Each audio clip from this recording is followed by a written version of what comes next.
We're Build, which is the support group in TE for parents who have kids with all types of learning differences. So parents who have kids with 504 plans, maybe you have an IEP, maybe you have a gifted IEP, maybe your child is a 2E, twice exceptional child, or maybe you just are starting to get evaluated and have some questions and concerns. We're here to help everybody, and this is a really important initiative of ours called Everyone Reads TE. These ladies are going to tell you a little bit more about it. I'm Kate Mayer. We, as Wendy said, we are an initiative of Build, and we were born out of our own experiences with our own children, but with the ended up with the desire to make sure that the simplest educational building block reading was accessible to all students in the district. So not just kids with IEPs, 504s, but all kids in the district. Our mission is to ensure that all students in TE learn to read to the best of their potential, with as little emotional impact as possible by using instructional practices rooted in the science of reading. We want to thank the teachers, the administration, the school board, and parents, all of you, for partnering with us on this journey. It is not a short journey. We're making strides, and we're really excited to have these partnerships. And one of the things that we want to highlight tonight is that on this handout you got, this is kind of the parent handout. It has some questionnaires if you're heading on into conferences and have questions about reading, or if you have a child in reading support and have questions. But we also have two things that we're offering to all parents, teachers, administrators, and people in the district for the next couple weeks. And one is a free course that's on the basics of dyslexia. If you're a teacher, you get Act 48 Hours, and we purchased it as a group for everyone because we thought it was so important to offer this. So if you are interested, make sure you take advantage of it over the next 2 weeks, because it ends at the end of the month. And then lastly, we have this partnership with the International Dyslexia Association, the Pennsylvania branch, and they have an event coming up this weekend where they're offering scholarships to everyone in TE. So it's really interesting. Marianne Wolf will be presenting. She's one of the prominent brain researchers when it comes to science, and she's introducing a new topic, which is the reading brain in the digital age. So it's not only interesting for teachers, but parents as we embark on this new age in terms of literacy. So this is Jamie Lynch, and she's going to tell you a little bit about Earl, who's presenting tonight. Hi. So tonight we are really happy to introduce Earl Oremus. He is Headmaster Emeritus of Marburn Academy. He was the former headmaster there for 27 years. Marburn Academy is a school for children who learn differently in the Columbus area, and also has a mission to improve the quality of education available to people with learning differences throughout Central Ohio and the state. Mr. Oremus is here to talk to you tonight about the scientific base of reading instruction and what the science says about reading instruction for all students. He's here because he's done this work. All of the things he's going to share with you are things he has done over the past 3 decades with students who were unsuccessful in the traditional balanced literacy environment. Please welcome him here tonight.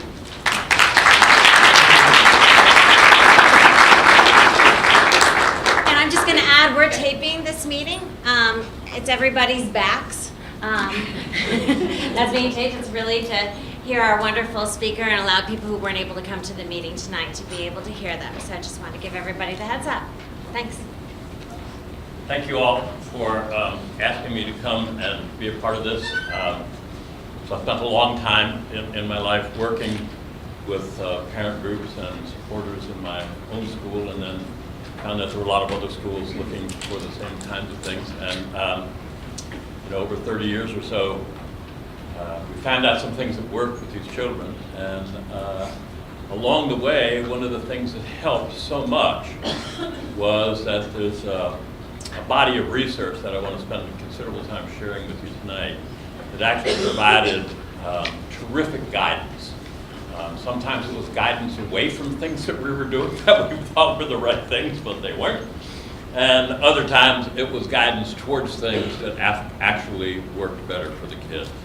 So our school was a private, not-for-profit school for kids who hadn't been able to make education really work for them in their neighborhood school.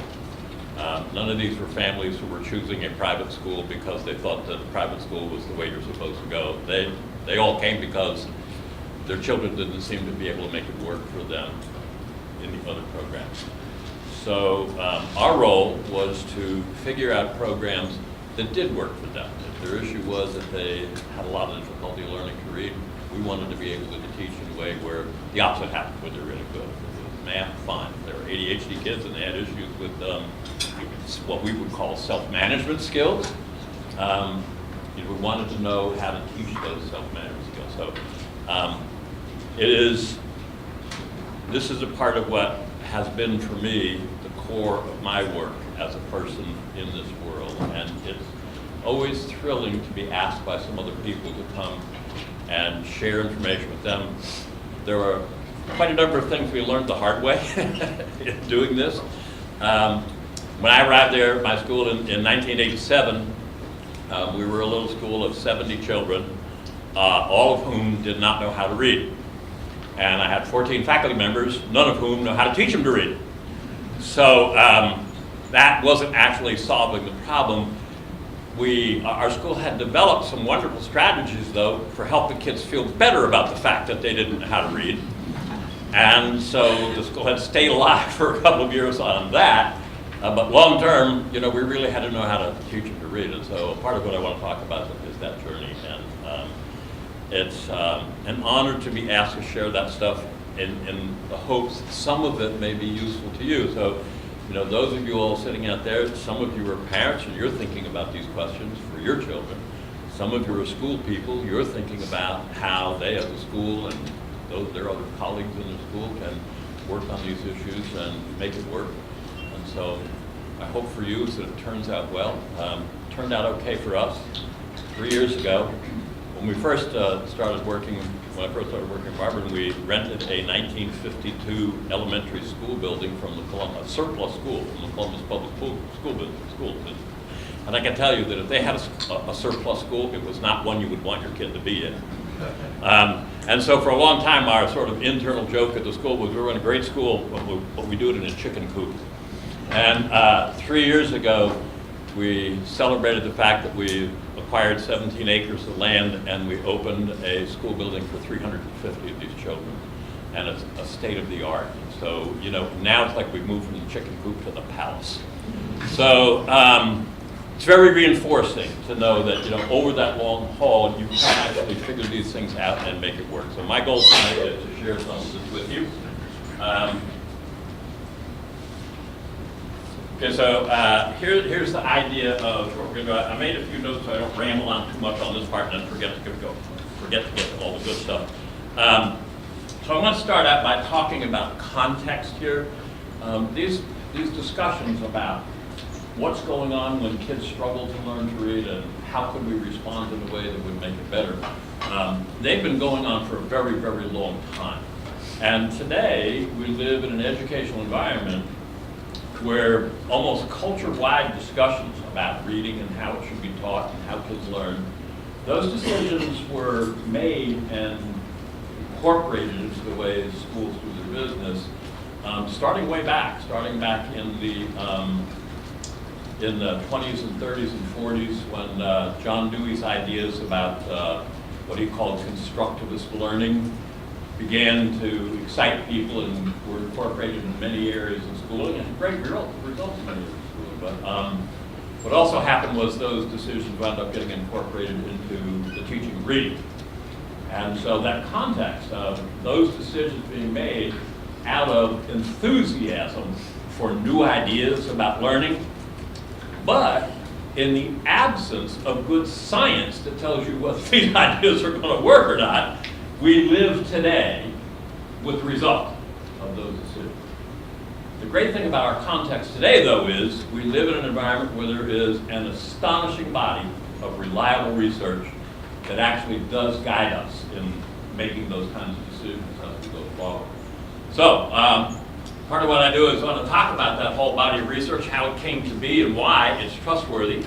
Then from there on, it's all about stuff that we've learned from the research. One is, how does the brain actually learn to read? What happens neurologically when that goes on? And the other part of that question is, well, what's happening or not happening when that doesn't work.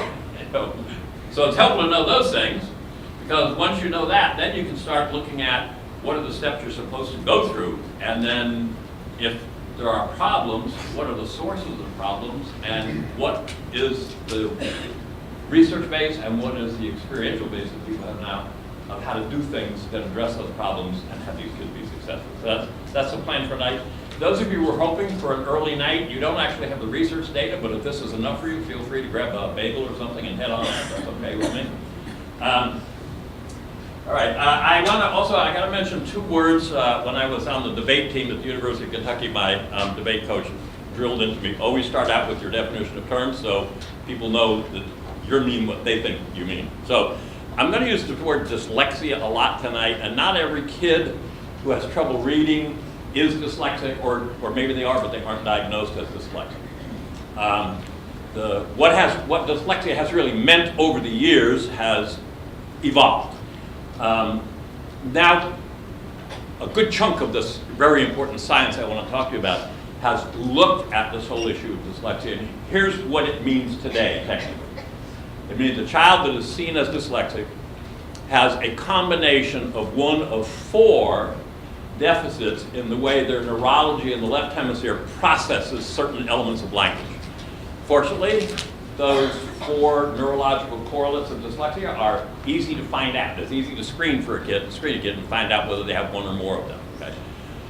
So the net result is, because their wiring isn't the way it is for traditionally wired kids, their way of going about learning to read is different. So dyslexia now is often seen as meaning the same thing as persistent reading difficulty, if you want to call it that, or struggling readers, you can call it that. So that's what I'm talking about. In school, we should think about dyslexic kids as being kids who have these neurological features in the left hemisphere of the brain that make certain of the steps you have to go through to learn to read, that make those things different and harder. Okay, so then we got to know what to do about that. So then the other term I'm going to use is, I wish I had more time because I'd like to sort of teach you a whole unit on this. It's a concept that we came up with at my school. All of our kids had really struggled in school, and they felt the damage that occurs when you think that you are not smart enough, or there's something wrong with you and you can't do this well. And so all of our kids had those issues. And many of them came to us with a diagnosis from the special ed department in their public school. And so they knew that they'd been diagnosed with a learning disability. A lot of kids didn't feel great about finding that out. I mean, sometimes they said, well, great, that means I'm not crazy. Okay, that's a good thing. But they weren't necessarily happy to say, oh, good, now I have a learning disability. And a lot of the conversation that we've evolved institutionally in our schools and in our state legislatures, where we write laws about how schools work with kids, and at the federal level, where we write a bunch of laws, it always seems to me that those conversations aren't sensitive to that issue. And as a teacher, it still seems strange to me. I know there are financial considerations, and we can't do this for every kid, so we have to have these rules and guidelines.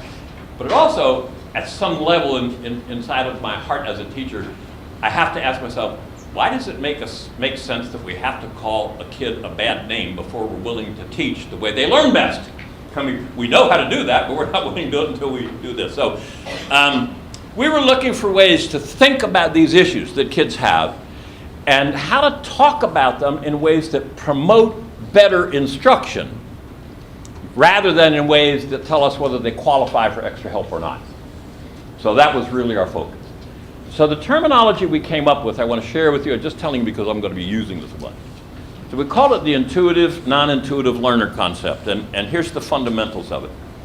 Everybody has some wiring that make them a great learner at some stuff. And if we had more time, I'd have each of you put down about 5 or 6 things that you're really good at, and it comes to you easily, and once you get it, you never forget it, and it's just, so that's the stuff you're intuitive at. And it's the stuff when it comes time for you to do that stuff, if your brain could make a face, it would be like, oh, goody, I love this stuff. Then we all have places where our wiring means there's stuff that we hate to do. We really don't want to do it.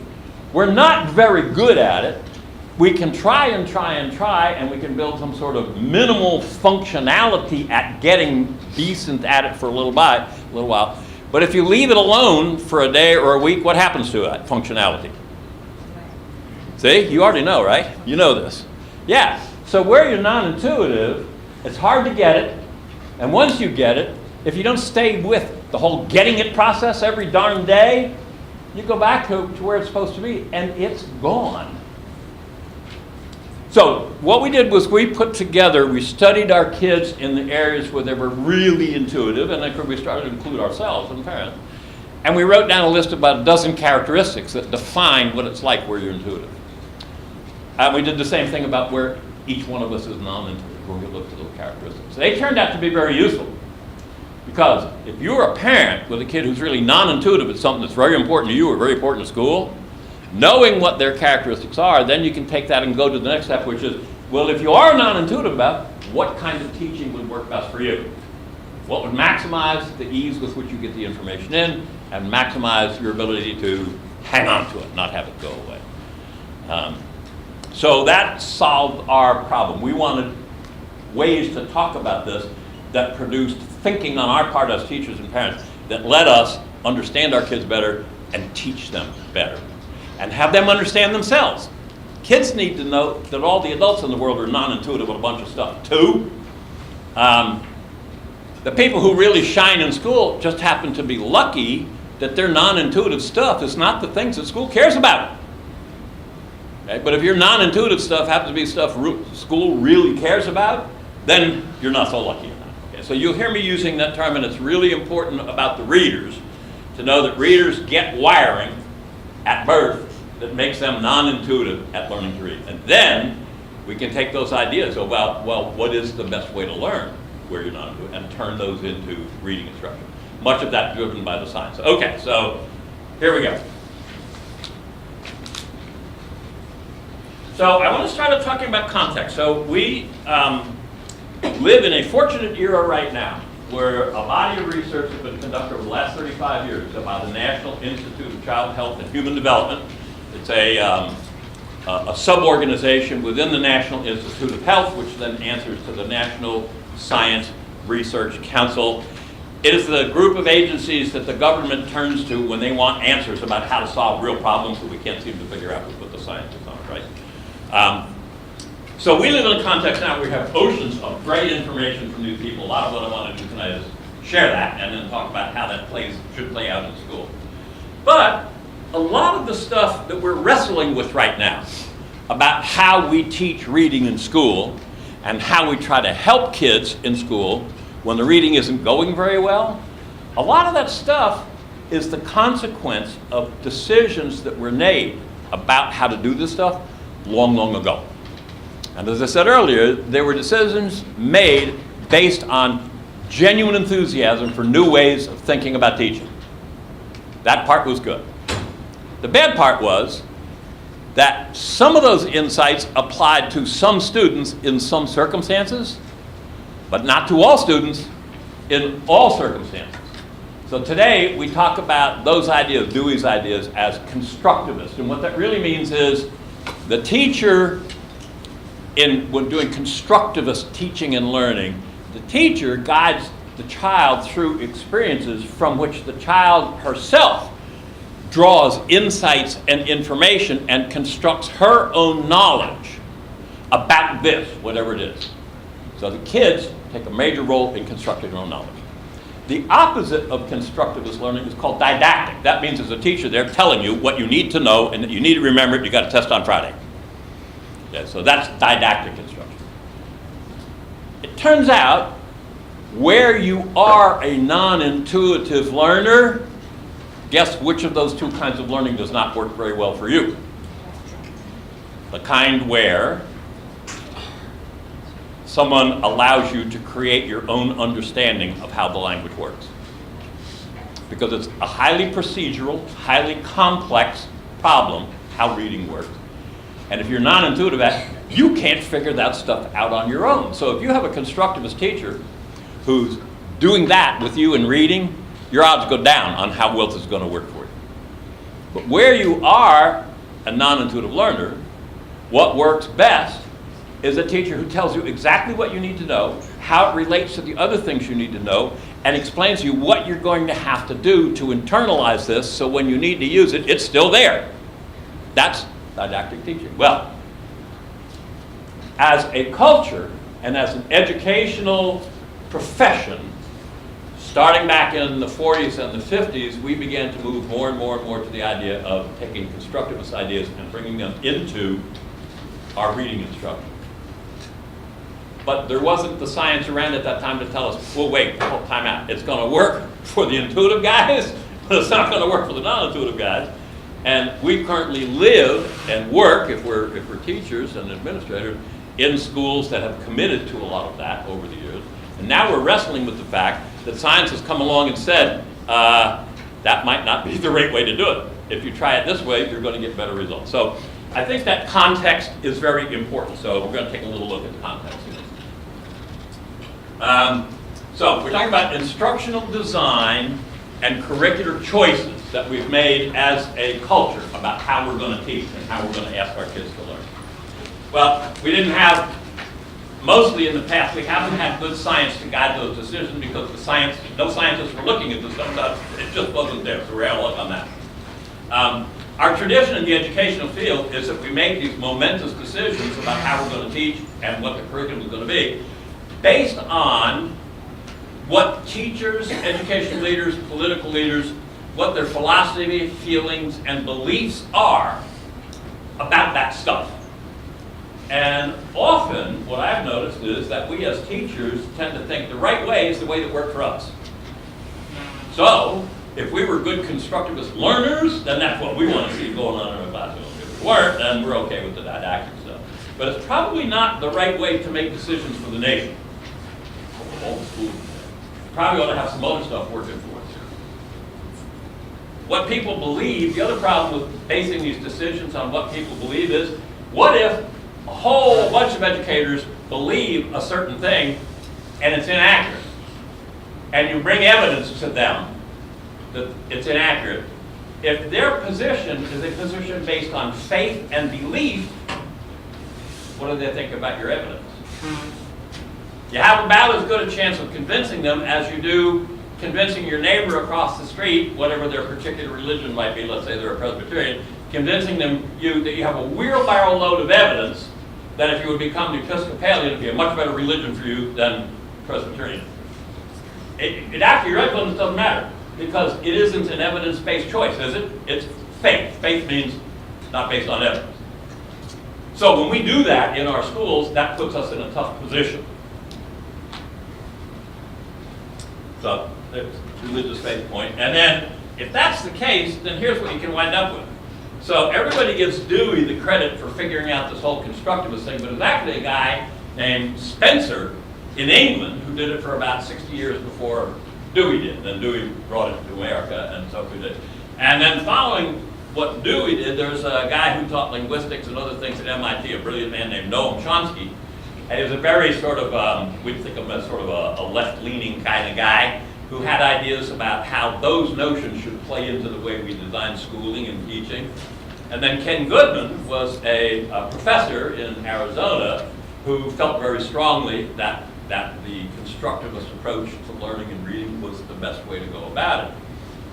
So those people, and a lot of other people who believed in them as well, the president of the International Reading Association was a proud supporter of these ideas. And so was the president of the Association for Educational Research, or the top research organization. Almost every big professional organization in America that looked at schooling and education bought into this set of ideas. Now, if this were today, it might not have happened like that because the fundamental premise of constructivist learning in reading is this, and it's an error. Science has demonstrated that. The people who built the whole language approach to reading built it on the idea that kids can learn to read exactly the way they learn to talk, just by listening to adults do it.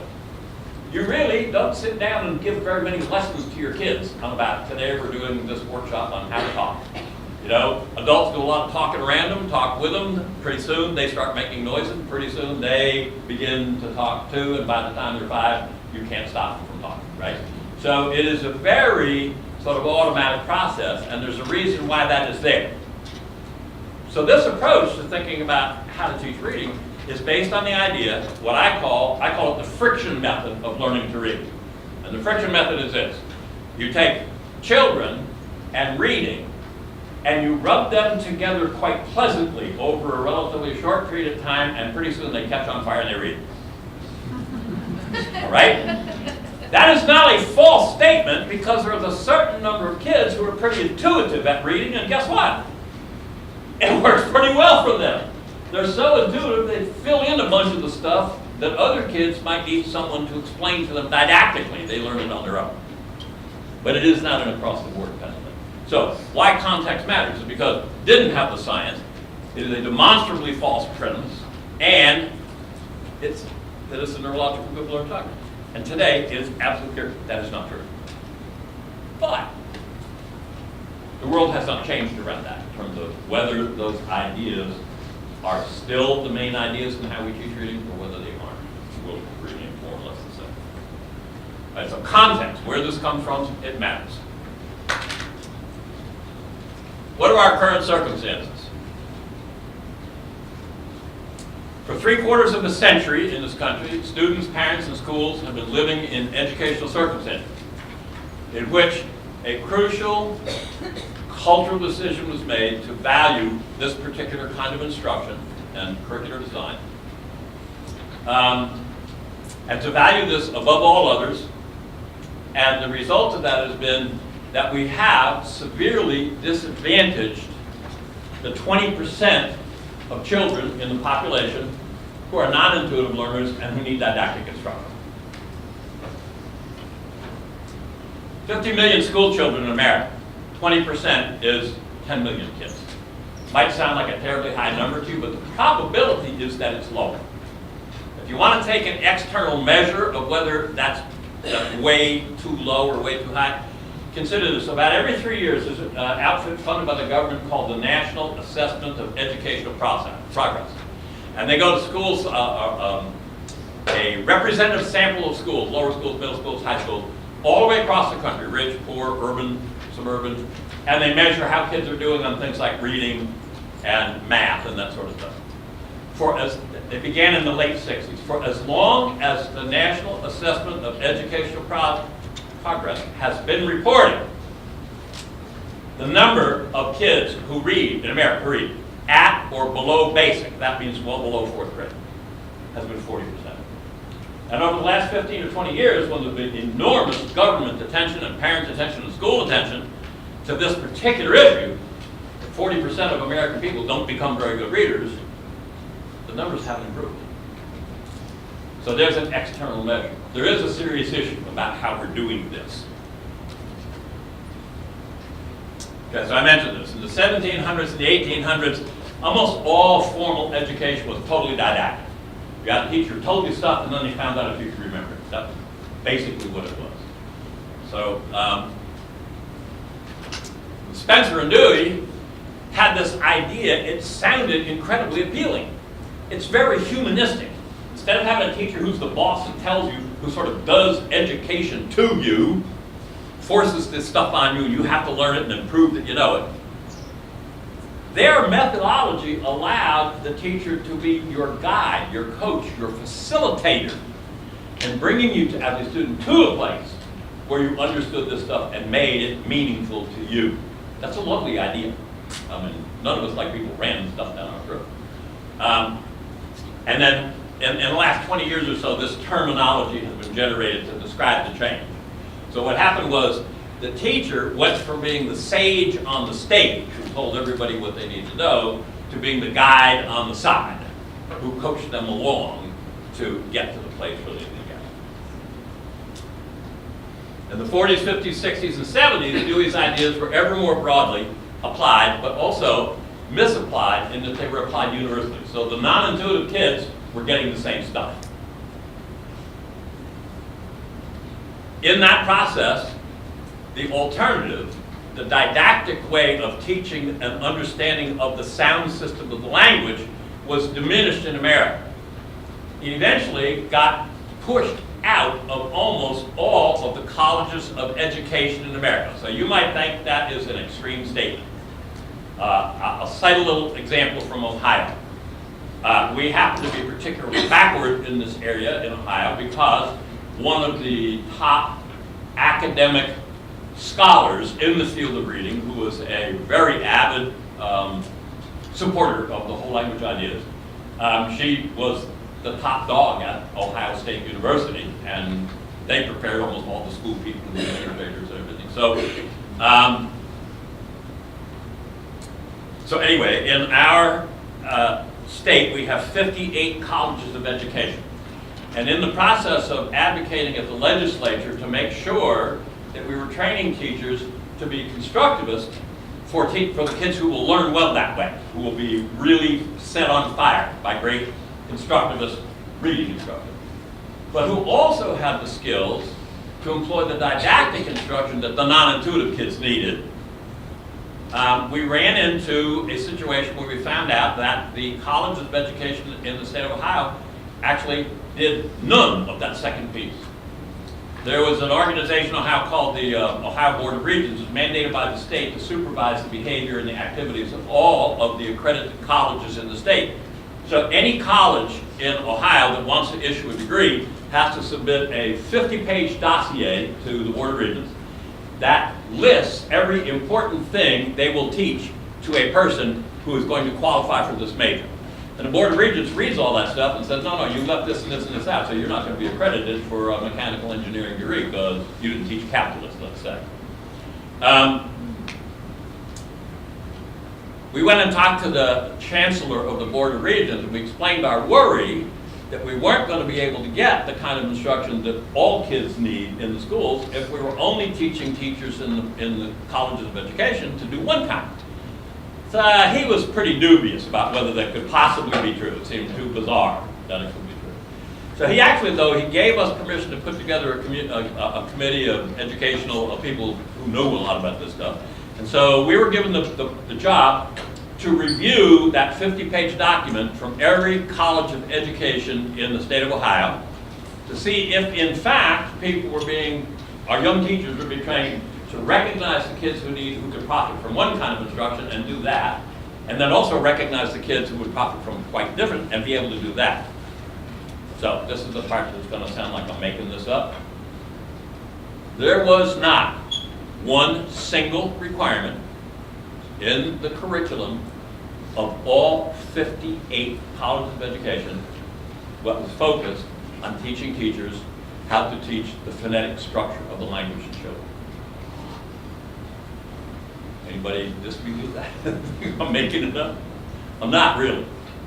The Board of Regents eventually decided they wanted people to come in and rewrite those standards for every college and then go back to the college and say, these are new standards and you will have to meet these to be accredited next time around.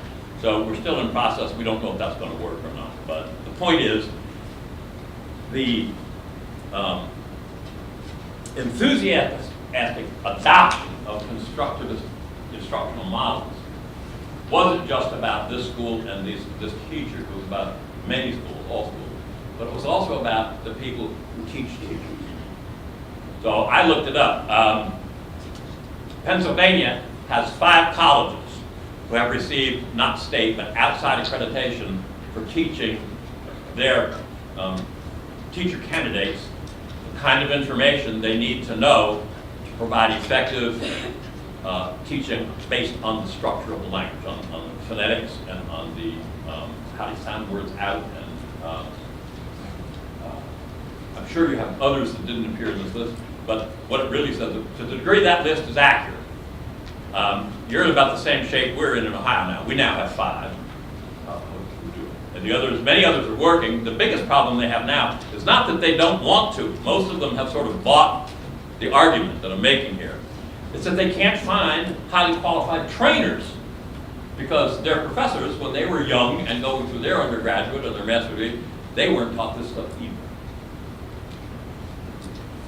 All right, so overall, what's the result? It can be constructivist learning can be a wonderful improvement when it's applied to students in appropriate subject areas where constructivist learning really works, and when it's made available to students who benefit from constructivist, that kind of thing. But it's horrible when that's what the child needs, but it's not what we have available. All right, so in the 50s, we had what we called the reading wars, and there were people on both sides of this argument going back and forth in the schools. And in 55, Rudolph Flesch wrote the famous book, Why Johnny Can't Read, and he was a professor at Columbia, and a neighbor actually brought him their son, a 14-year-old child, and said, I know you're a professor at Columbia. I have this kid, and he's a very smart kid, but he can't learn to read. And the guy started, just as a favor to a neighbor, working with this kid, and he found out the kid had never been taught anything about how to sound a word out. And so he was so perturbed about that he sort of got interested in this whole field. And he found out that it was not where he was living, it was not a common thing, that children did not get taught that. So he wrote this book about why American children, many of them weren't learning to read. It was because the structure of the language was not being taught didactically. And that was followed up by Professor Gene Shaw, who wrote the first study in America that looked at the different ways. How much evidence was there from science about this one way of teaching reading, and how much evidence was there about this other way of teaching reading, and he put them together and said, so what's your conclusion? And so this was the first major study, published study in America, where the conclusion was that the structured language, the language that sort of didactically teaches how to know the way the language works and how to sound it out, long term, that was better. And then, not long after that, Professor Ken Goodman at Arizona published his most famous book, What's Whole in Whole Language? And he makes a stirring defense of it. It's available online. If you look up Goodman and that title, What's Whole in Whole Language? It is a brilliant argument in favor of why it's a lovely way to teach. So, I mean, it's worth looking at.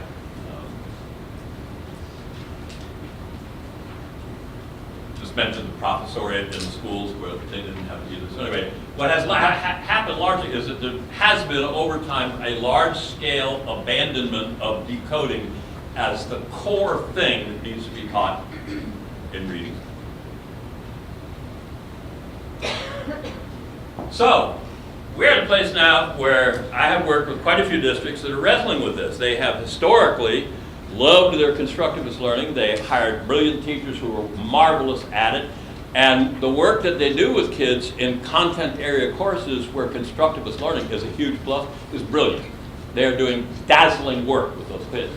But mostly, that's the whole fact. And so when the non-intuitive kids come along, they don't have to go. Lots of districts are starting to come to terms with this and say, well, what can we do? So in the meantime, there have been publishers who have come out and said, they used to be people who published almost completely the whole language kind of approach, the constructivist approach. And now they're publishing balanced approaches or LLI or a variety of other commercial products which try to straddle the fence. So in the course of thinking about this as a district, as parents, as school administrators, here is an idea that can help the discussion go forward, and that can help schools ensure that what they've got available in their classroom is going to work for both the intuitive and the non-intuitive learners. And whoops. All right, so what are the schools dealing with? Well, in my state, they got something called the third grade reading guarantee. The legislature passed a law that says if you don't pass this reading test in third grade, you have to get retained in grade for the following year. You can't move on to fourth grade. That's sort of one. Then we have the No Child Left Behind, the federal legislation, which was sort of punitive if you don't do this or that or the other. There was a lot of consequences in there for you. So the districts are under a lot of political pressure in this.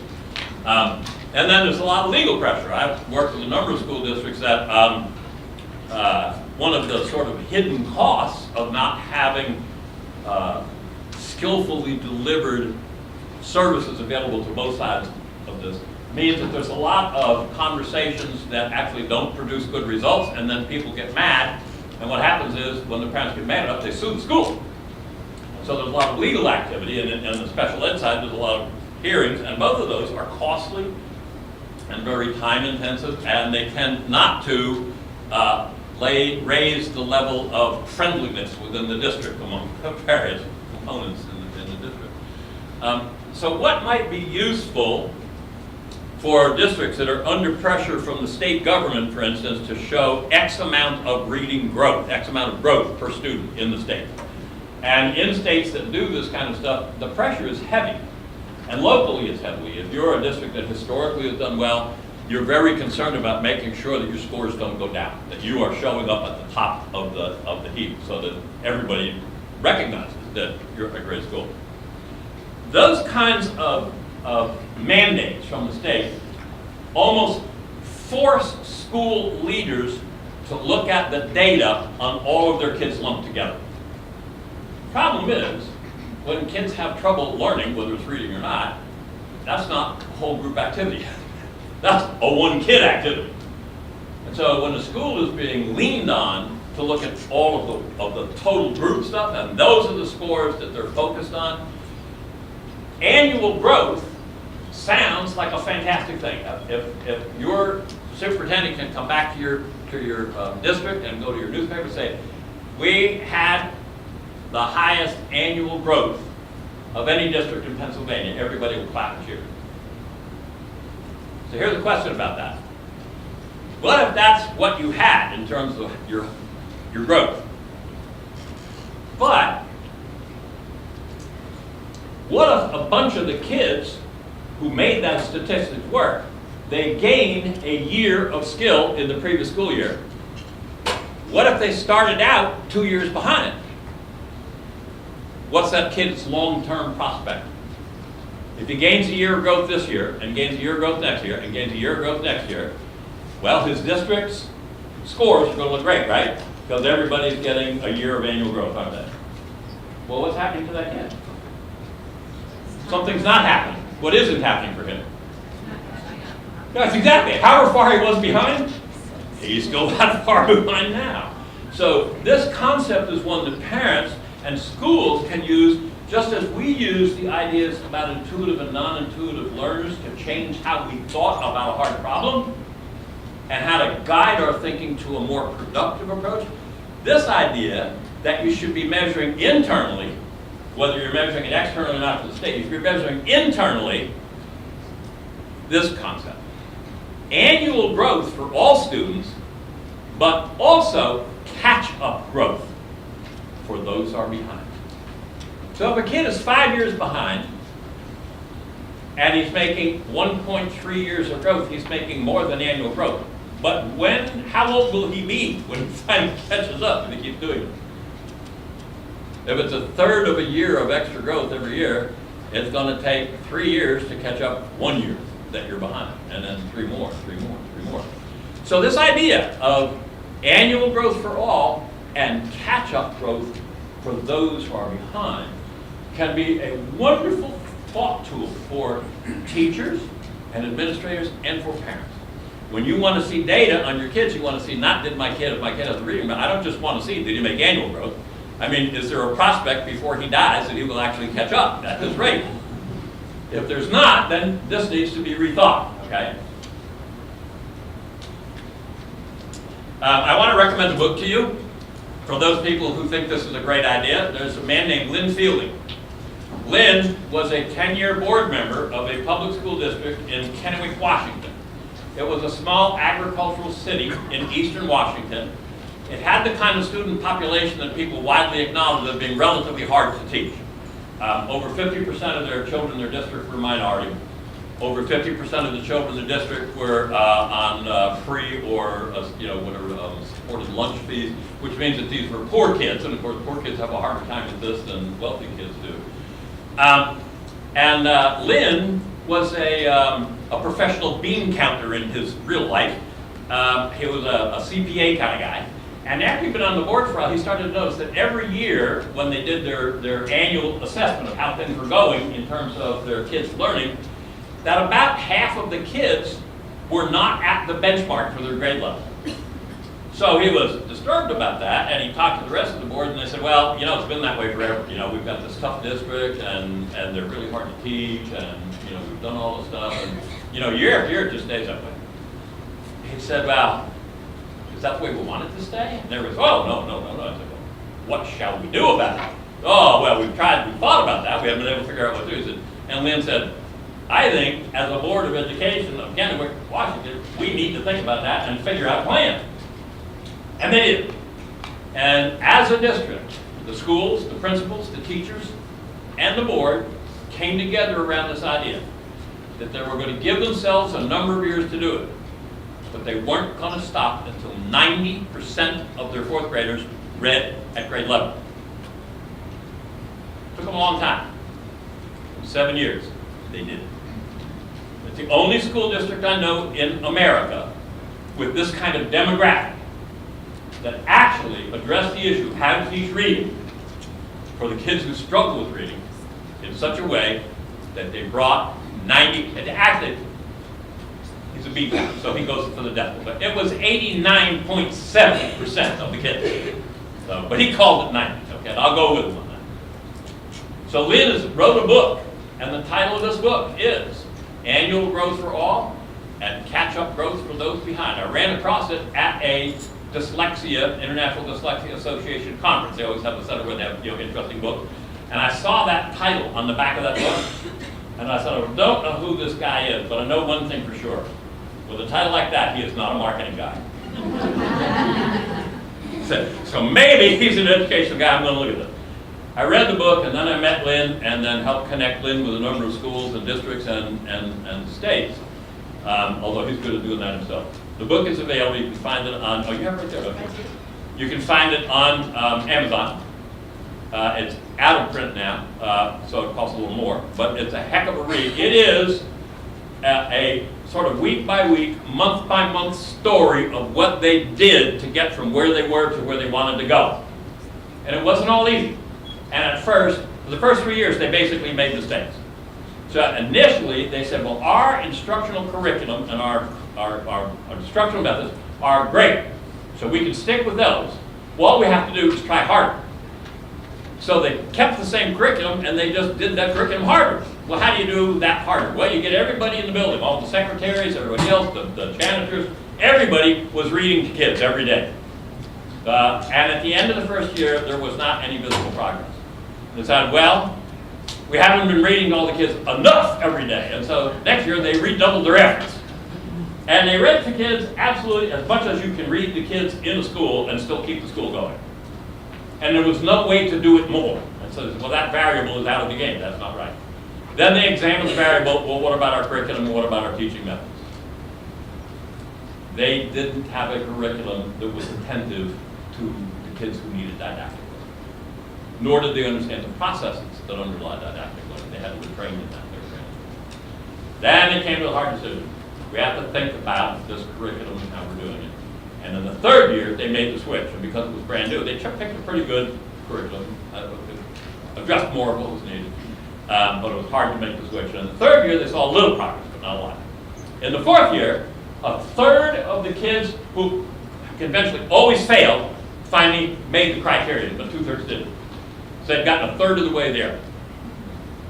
They said, well, we did this, we worked on this as hard as we can work on it. We've got this curriculum we think is the best we can possibly have, and we still only got a third of them there. What's the variable we aren't looking at? Guess what it was? Time. It turns out that the first third of the kids were non-intuitive, but they were the least non-intuitive. And so this much instruction that worked for non-intuitive kids moved this third of kids across the line. So here is one of the things that the research has told us, the NICHD research, which we'll look at in detail shortly.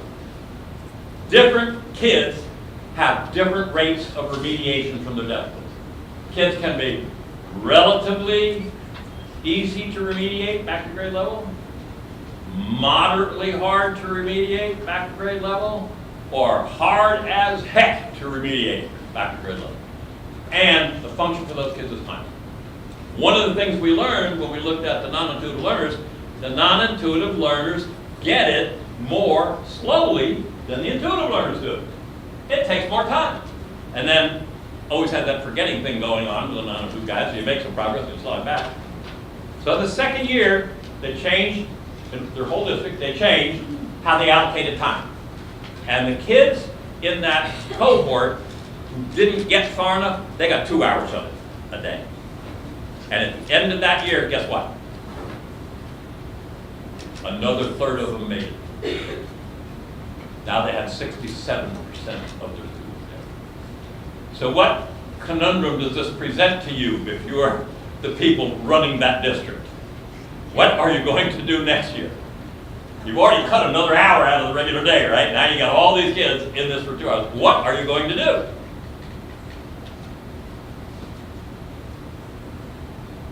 No guessers here? Yeah, that's what they said. We've got to do 3 hours. Well, so all the science teachers got mad. You're taking science out of the curriculum, so I do this, you know. You can't slight science. Science is very important. We can only save the world through science. All these good arguments. You're diminishing the amount of math you're getting. You're diminishing the art you're getting. You're diminishing the PE. If people aren't physically healthy, what the heck does it matter if they can't read, you know. Every argument you can think of, and they stuck to their guns and said, we all as a district, parents, board, school district employees, we all agreed we're going for 90%. And when they went to the 3 hours a day for the kids who were the hardest to remediate, guess what? Heck of a story, isn't it? What a commitment by those people. So if you want to see how they did it, there's the book. It is almost like a diary of how it works. But there's many lessons in there for us to think about in our own schools, in our own districts, about how we wrestle with what our kids need. How are we all going to get 90% of our kids? That's right. They got to read it. All right, so here's the things that districts are wrestling with around these ideas. One of the issues, the third one down there, is that administrative leaders and many of the faculty aren't trained in this stuff.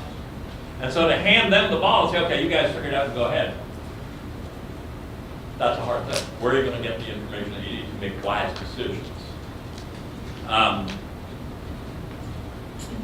Limited availability of effective instructors, people who have been carefully trained in this. Now I know a lot of school districts now are going outside of their district to find people who have a legitimate track record at being really good at this stuff and also being really good at training other teachers how to do it.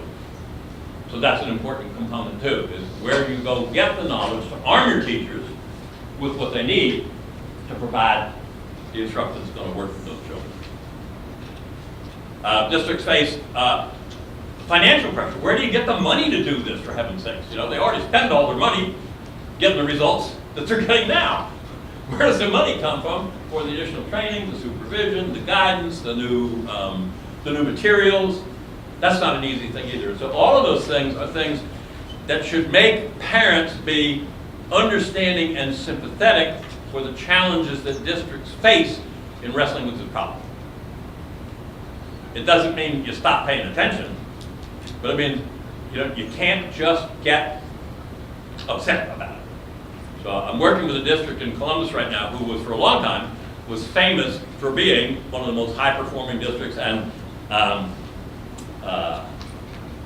for being regarded as one of the best schools. And they decided to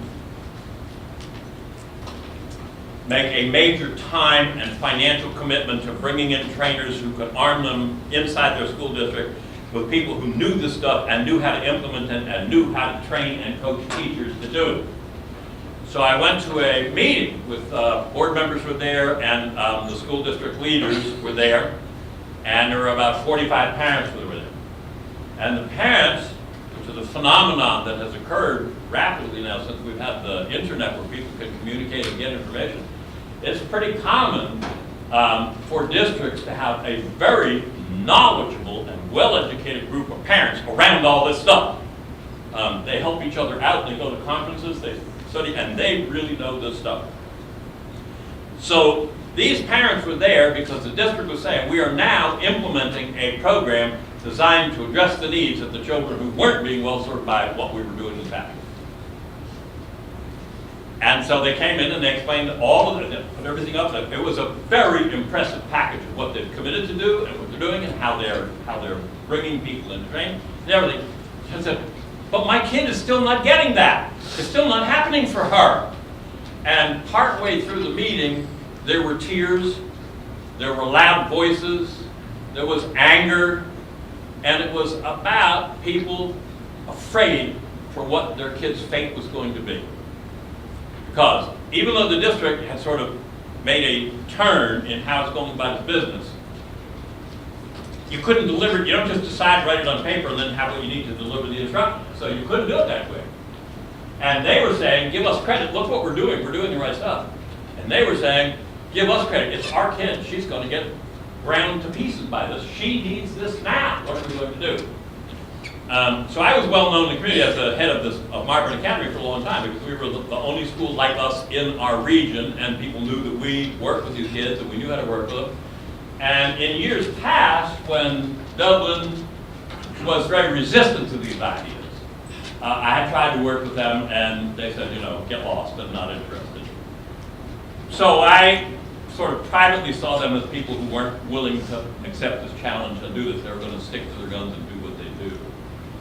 And I sort of lost faith that might happen. And then to be in that meeting and watch those folks talk straightforwardly and honestly and truthfully about the incredible changes they were making to make their program responsive to the needs of the children, of the mothers who were crying and the fathers who were yelling, I had to stand up and say, can I say something here? And they all asked from us. So the school people were kind of like, well, I don't know. But they let me make a little talk, and I said, I got to tell you moms and your dads that you're upset and you're justified enough that nobody should sit back and just relax and say, oh, it's okay that my kid isn't learning to read. On the other hand, I said, you guys got to give this district credit. I never thought I would see this happen here, and these people are revolutionizing your district and doing the right stuff. It didn't make them stop crying, but at least I felt like I gave the district credit for what they were trying to do. And that is really important. So when a district is trying to do this stuff, there's got to be, I think it's important for parents to be knowledgeable and to bring new information and to argue and negotiate and collaborate with the district to keep it moving. But I also think there's got to be mutual support. It has to be that way. If the school district officials or if the parents allow it to descend into nothing but tears and yelling, it's probably not going to happen.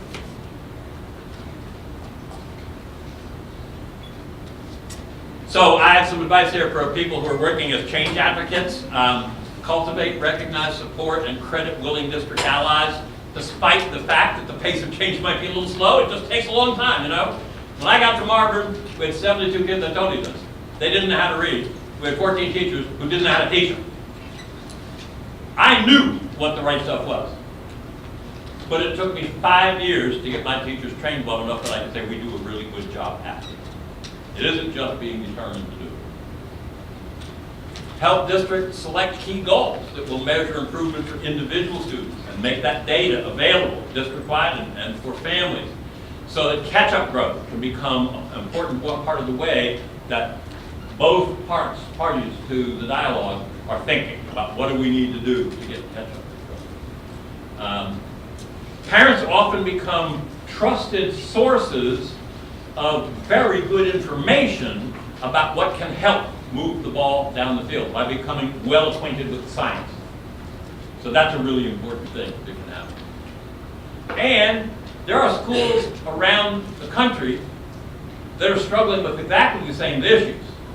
You can become, as parents, you can become people who bring those case studies and those models to your teachers and your supervisors and your board members and your district leaders so they can see how other schools did it and use that as kind of a model. And then there are many of them that are much lower level than what Lynn Fielding did in his book. But that's another possible thing that parents do. All right.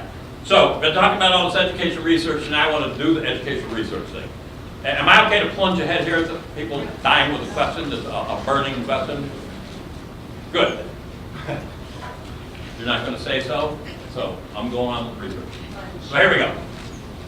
All right, so we've had education research in colleges as long as there have been master's degrees available in the field of education.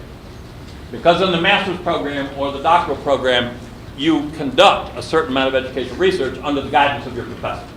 And so almost all students are recruited by professors to join a research project, and then they do research. Consequently, there's a lot of teachers. And so a lot of people have done research in the field of education. The problem is that most of the research is conducted within a one-year time frame by a graduate student. So it doesn't start on day one in September. It's usually October before they have all their ducks in a row and they're ready to go, right? And it doesn't end in June because they got to be finished and publish their paper by then. They got to be, so it ends in March. So now you're looking at research that mostly goes from October to March. And really good scientific research is research, part of one of the characters, it's based on a lot of subjects in your trial, not just a few.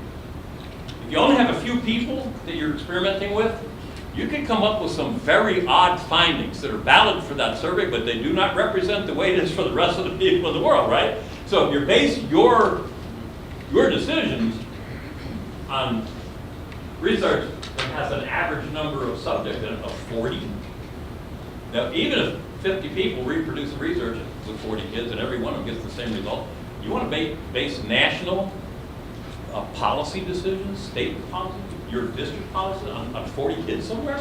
You do not. So you got, they're too low in numbers, too short. They usually don't use what's called experimental design, which is the gold standard in doing research, is you have randomly assigned subjects to a control condition and to the experimental condition. And then at the end you can find out if there was a difference between them, what the result was. But that's not the way most education is.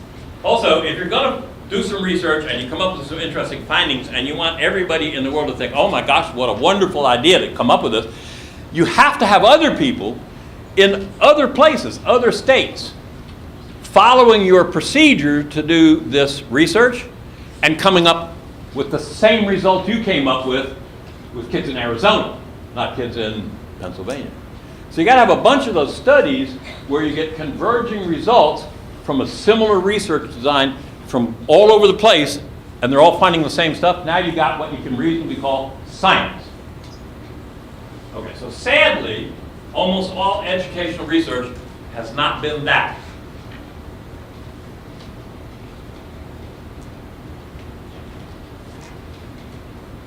So one of the little jokes about people who look at educational research is that educational research is kind of like, what's the line? It's like Bible verses. You know, there's that sort of line. You can find a Bible verse that supports any position. Almost anything you can think of. There's at least one verse you can find and use that to support that position. So educational research has been sort of like that. So there was a good answer to this question, though. How do we get good research? And here it is. In the reading wars, which we glanced at earlier, the two sides often referred to each other. The sort of whole language people talked about the folks who were into the phonics nuts. And then the people on the other side talked about the whole language nuts. Well, every 2 years, Congress allocates billions of dollars for the support of education in the United States. And the tussle between these two views was so profound that at every time there was a funding bill coming up, both these groups represented would show up in Washington, and the whole language people say, don't give the money to the phonics nuts. They don't know what they're doing. It's all wrong and it doesn't work. Give it to us. And then of course the phonics nuts would get their time in front of the Congressional Committee and say the same thing about the other half. Eventually, Congress took notice of this and they said, okay, we get it. Reading is really important. A lot of kids aren't learning. Isn't there a better answer than these two forces coming in front of Congress and calling each other names and say, give us all the dough? Is there a better way to do this? So they decided to turn to the National Research Center, which then turned to the National Institute of Health, and they allocated this job to the National Institute of Child Health and Human Development. Congress has committed between $250 and $300 million now, over 35 years, to support the research with gold standard experimental design, with high levels of students in the research, lasting for a long time, and engaging in replication studies that bring converging evidence from all over the United States. So here you are, we had the big battle, and the solution was found here, and believe it or not, it was your government tax dollars at work that did. In this day and age, we often don't feel good about that kind of thing, but this is a place where they put big money in and it made a gargantuan difference. So here's what has happened with the NICHD research. They did this work for over 30 years. It was led by top research scholars at 41 of the top research institutions in the United States. I think there's a slide of the NICHD. There's a picture of the United States on there. What was the location? Yeah. Okay. So you will see these are indeed top research centers. So they supported teams of distinguished researchers, 41 universities, all over the place. There you go. They started normal reading development. One of the research questions, what happens when people read? What happens in the brain? They found that out. They studied lots of kids and adults who never had learned to read, and what happens when people don't learn how to read. So they investigated both of those questions. 30,000 good reviews. And they also, many of these studies went for between 5 and 16 years. They took kids in kindergarten and studied them through their first 4 years of college. They want to see not what happens if you do this from September to March, what happens over the lifetime of the kid. How does this stuff turn and act? So it's really profoundly good. In the course of it, they asked the question, is there any way to know which way it's going to turn out for a kid? When we get a kid in kindergarten, do we have any ideas? Is it just a crapshoot, which ones do well and which ones don't? It turns out you can know. They developed screening tests, and now, at age 5, we can screen a kid for 5 minutes. And at the end of that point, the screeners look at those 4 neurological correlates I talked to you about earlier, where there is a neurological difference that affects how a child processes certain components of the sounding out process in the language. So it's a pretty quick thing. So at the end of that 5 minutes, somewhere in a 10-minute screen, you can know with about 90% accuracy. Is this a kid who's on the intuitive side, going to learn to read no matter how anybody tries to do it? As long as somebody does, this is going to turn out okay. Or find out this is a kid who's going to learn to read if somebody does it the way they're wired up to learn. And if you don't do it the way they're wired up to learn, they're toast.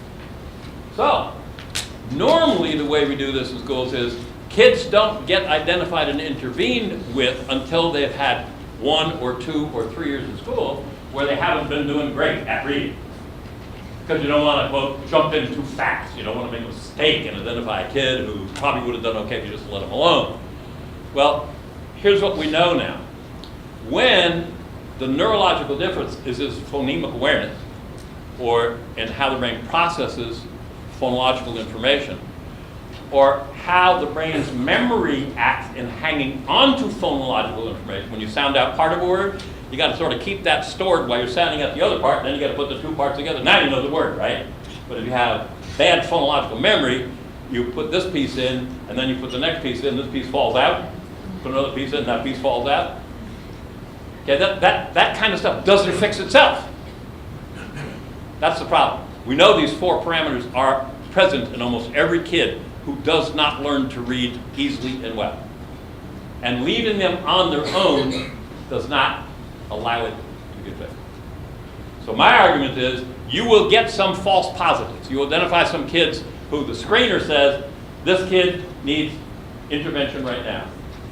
The issue is, you won't harm the kid if you teach him how to be a better phonemic awareness guy. If he's actually, the screener was a little bit wrong, he's not that bad in phonemic awareness, at the end of this he's going to be a little better. But it won't hurt him at all to be better at phonemic awareness, even if it wasn't enough to get him in trouble. So, some false positives are not an argument for not doing it. But think about this. If our standard practices in America are driven in this area, it's usually driven by the special education department, and normally IEPs have a history in America of coming on board in third grade or fourth grade. That's why most people get an IEP, especially if it has to do with reading. All right, so he gets an IEP, and maybe yours is a district that has the kind of stuff this kid needs. But what has happened to that child in the previous 3 years?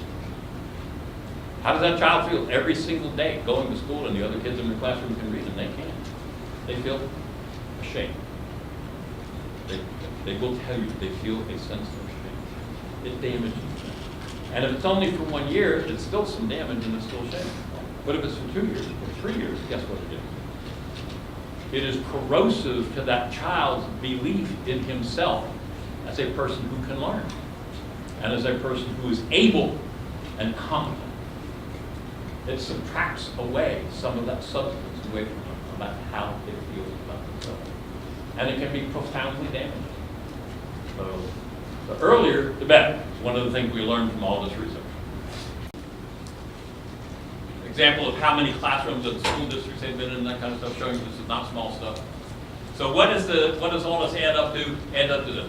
We now have a huge body of scientifically valid research that essentially speaks with one voice on the key issues that are involved in reading instruction and in preventing reading failure.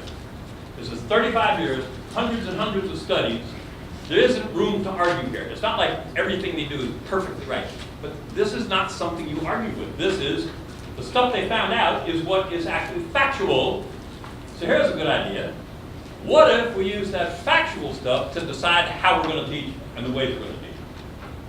What if that was how we drove our decisions about instruction and about curriculum design? Guess what? We'd be better off, because we wouldn't be making a crucial mistake. So Ken Goodman's mistake was his belief that children learn to read the same way they learn to talk. You know, that's what did I say earlier, the friction method? You know, just rub them against it pleasantly for a while and bingo, off it goes. That is absolutely false about reading. Does anybody know why it's false about reading? Got any neurologists in here? Brain's not hardwired for reading the way it is for speech. Absolutely true. The brain is hardwired for learning how to talk and learning how to understand spoken language. In fact, there have been a whole bunch of examples of children who, for very odd circumstances, were denied the opportunity to be around adults talking. It sounds strange, but it's true. What do you think those kids did? They invented language. They made up language, and it did the same job that real language. They made one up because the wiring is so strong in there about learning to talk and understand that denied adult models, kids make up language, and the language works. That's how powerful it is. Why is that wiring there for talking and not there for reading? Any guesses? Reading hasn't been around that long. How long has it been around? It hasn't been around that long relative to language. Yeah, how long has it been around? 100 years. Nope, longer than that. 5,000. 5,000. What? How long have humans been around? Really? Or their near A whole ancestors? lot longer. About a million. Okay? So, over a period of about 1 million years, there is room for evolution to help evolution favor the individuals with stronger language skills because they can collaborate better with their tribe members, they can work better as a team in a hunt for a mastodon, all sorts of reasons why being better at language means you have a better shot at survival. And the better shot at survival you have, the more children you have. And the more children you have, the larger percentage of the human race has these genes. Yeah, so that's it. We haven't been reading long enough.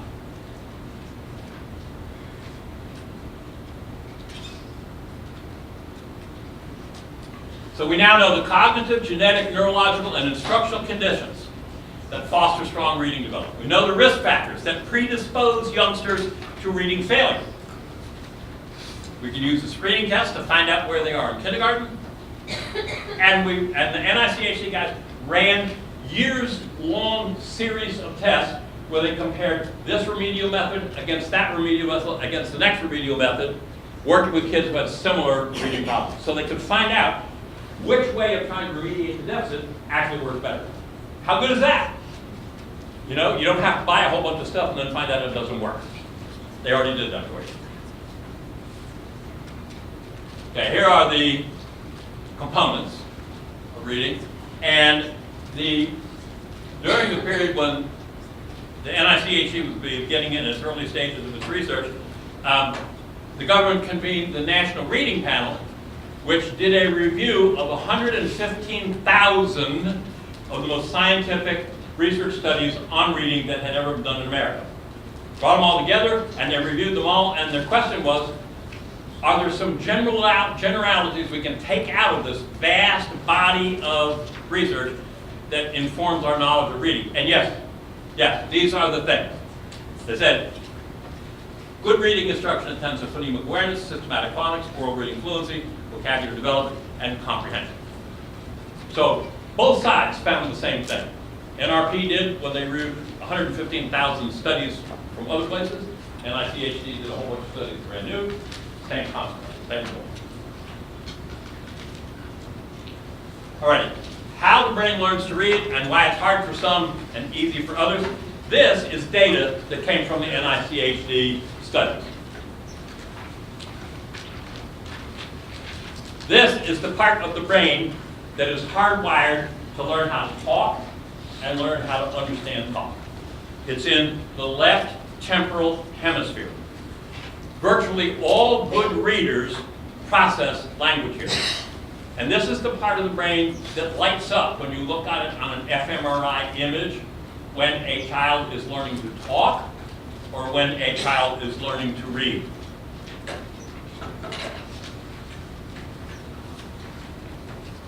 Because we haven't evolved neural networks for reading, our brain winds up trying to use the same territory that we use for talking to learn to read, which makes sense because there's good wiring in there for processing language, right? But talking isn't reading. So when you're doing instruction that you want to build the neurology that kids need, it's a hard job. The really intuitive kids are able to do this pretty quickly. The non-intuitive, not so much. What you really have to do is build, you can't do instruction that builds new neurons per se, but you build neural networks. That means you get the neurons that are there to send out new connectors, dendrites and axons. That's how they talk to other neurons. When a cluster of neurons come together and they can make the dendrites and the axons fire and send the little signals around to this network, that's what happens when you learn a new fact and store it, and you can call it back up. That network will fire, and that's how you get that fact back. Or it's how you learn a new behavior. Or it's how you learn a new physical movement. If you're in sport, it's how you learn a new thing to do with your fingers if you're playing the piano. You stimulate the neurons and the networks in that area repeatedly in a technically correct way that is designed to make the neurons go, oh man, they're working us to this. We gotta build a little capacity here. And that causes them to send out more connectors, and then you know what to do? Once they get started, they start recruiting new neurons in their neighborhood who actually weren't in this network to start with. And the more they bring in, the more robust the network is, the more reliable its job is when it does it. The more you remember it and the better you get at it.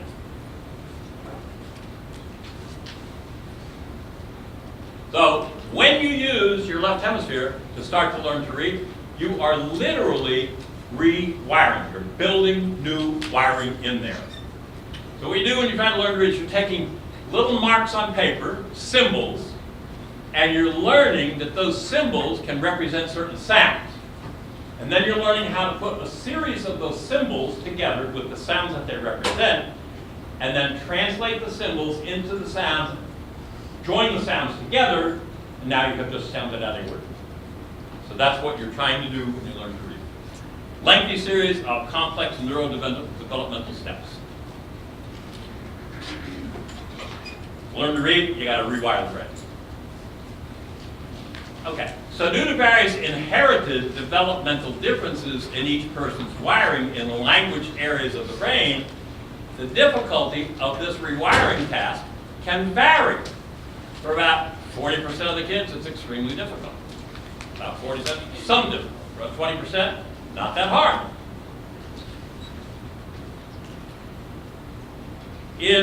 Early on in the research, NICHD wanted to know, was this whole idea about dyslexia a bunch of baloney, which a lot of people said it was, or was there anything to it?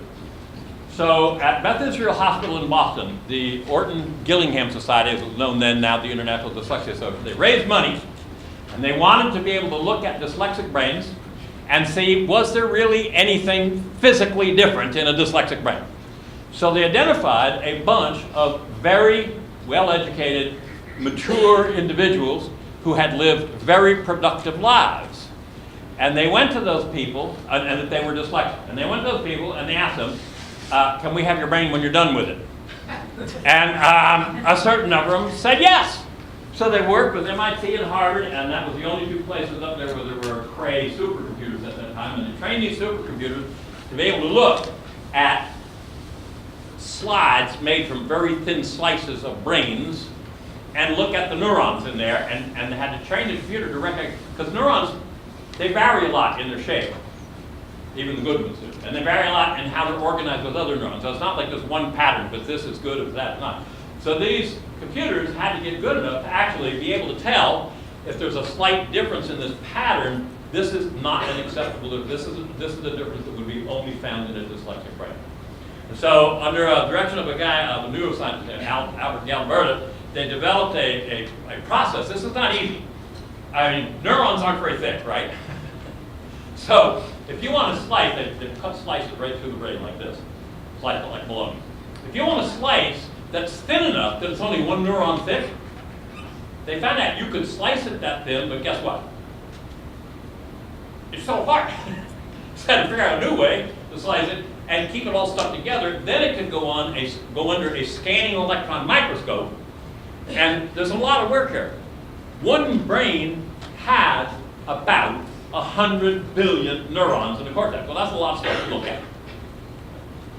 And from birth to 5, the average brain grows neural networks like crazy, because when babies start life, they don't know much about what's going on in the world. And that brain has to figure all this stuff out and make sense of it. So the brain comes ready to go, but in the first 5 years of life, it creates 1,000 trillion new synapses. I actually have a slide, which I apologize for. I forgot to get in here, of a spot in a 1-year-old's brain, a 2-year-old brain, and a 2-year-old brain. And it's the same brain and the same spot. And what you see is, in 1-year-old brain, there's like 12 neurons and a few sketchy little connectors going in. And by the time it's 2 years old, the same 12 neurons are there, but there's probably 200 or 300 connectors running around.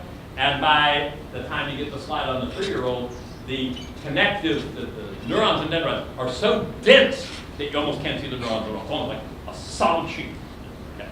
So they trained these computers to take a look, and what they did was, this was the first concrete evidence that the brains of people who don't learn to read the regular way really are different. So I'm going to share that with you. What's on?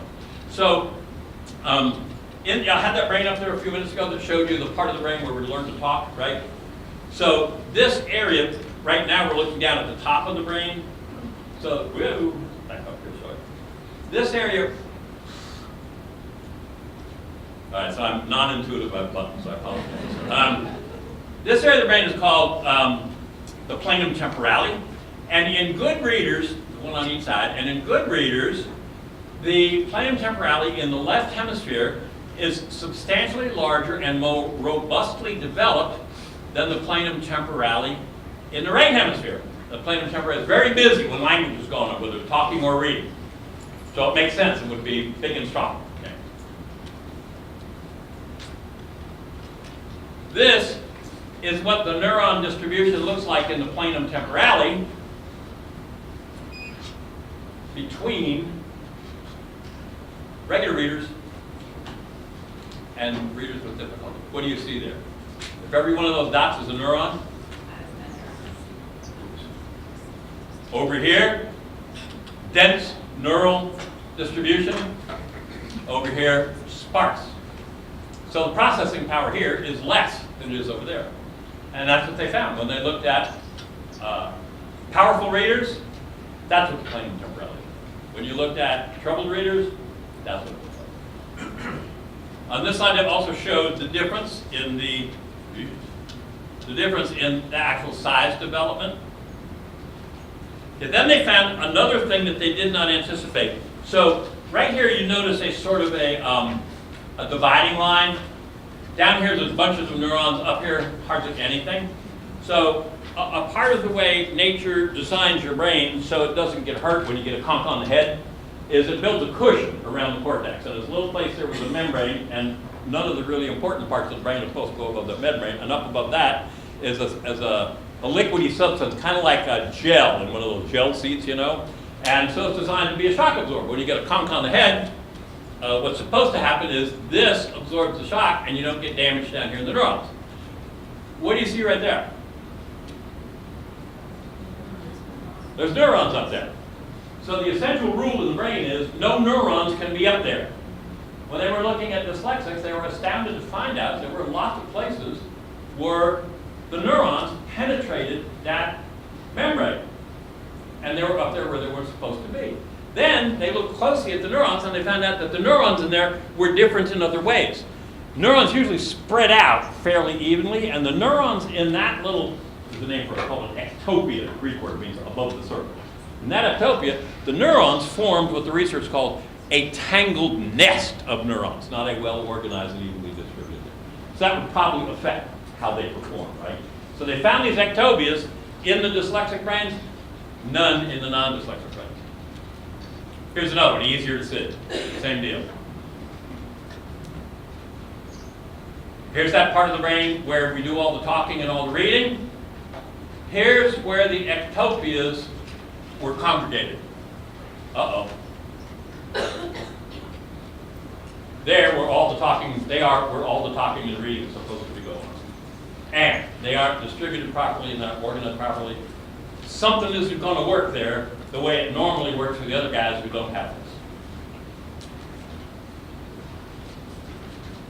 So then they found out that when people who are good readers are learning to read, the reading process takes place almost entirely in the left hemisphere. When they looked at fMRI of images of dyslexics trying to read, only a little bit of activity, and all the rest of this stuff, which is supposed to be good language processing business, it's not online. It's not happening. There are no lights on there. So that was what we call a processing difference between the dyslexic and the non-dyslexic. And here are actual fMRIs. We'll show you that. What you've got here is a normal reader. What you notice in the left hemisphere, all kinds of electrical activity going on there, and it's all in those places that we were just looking at, right? Called Broca's area, Wernicke's area, all that stuff. And in the right hemisphere, what's happening? Almost nothing, which is the way it's supposed to be. But if you do the same kind of a thing with a dyslexic kid, what's happening in the left hemisphere here? Most of the lights are out. There's not much going on there. What's happening in the right hemisphere? Uh-oh. All sorts of stuff going on there. And guess what? The right hemisphere is innately organized in such a way that it is lousy at individual analysis and sequential analysis. What do you do when you try to sound out a word? You analyze little bitty pieces of the word, you find out what the sound is, and then you put them together and assemble them that way. Right hemisphere hates doing that stuff. And yet these kids are trying to use that hemisphere. The question then becomes, what is making that happen? So some of these other anomalies that are present in the left hemisphere are probably at cause there, but it's not for sure. This is stuff, why it's happening isn't clear yet. Okay, so here is another major difficulty with learning to read. We have what is probably the hardest alphabetic language in the world to learn to read. Spanish, any Spanish speakers in here, or people who have learned Spanish on their own? Okay. Spanish has only 28 sounds, 28 phonemes. And they only spell those 28 phonemes a total of 36 different ways. That means almost every phoneme in Spanish is spelled by only one letter every time it's that letter. Is that the way it is in English? How many ways do we spell E, the sound E in English? Anybody want to guess? 8. Okay, give me a word where we spell E. Let's make a list here. How many ways? A. A. I can't read. Egg. Egg. But you- Oh, you long use E. I'm saying long E, not short E. Okay. Like read. Weed. How do you spell it? W. E-E. So we spell E by putting E-E. Another word with E, but it's not E-E. What's another word? Like? Okay. Another word. And how about I-E like chief? How about E-Y like monkey? How about E like me? 8 different ways. Is it any wonder that some kids have a hard time with that? So, Spanish, 28 sounds, 36 spellings. English. Some people argue 44 sounds, other people say 46.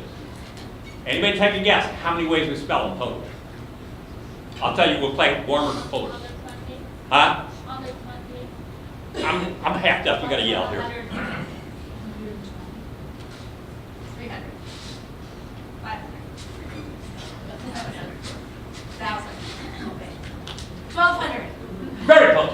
1,133 different ways we spell the 44 sounds in English.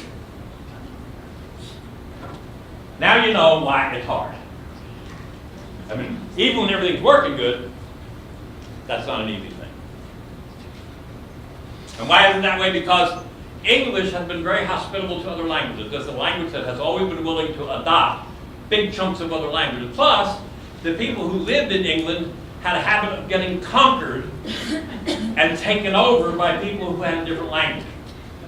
So the first time it happened was when the Romans came about, what, 400 BC or something like that, and conquered and stayed there for 500 years and made everybody learn how to add Latin into their Anglo-Saxon. And then they left, and then the Vikings came. And so they ran the place for about 300 or 400 years, and everybody had to learn how to speak Norse and started including Norse words and Norse spellings into the English language. And then they got tossed out, and then the Norman French came in with their French and ruled the place. They actually didn't get thrown out, they got absorbed. But by the end of that time, we had a whole bunch of French spellings in our language.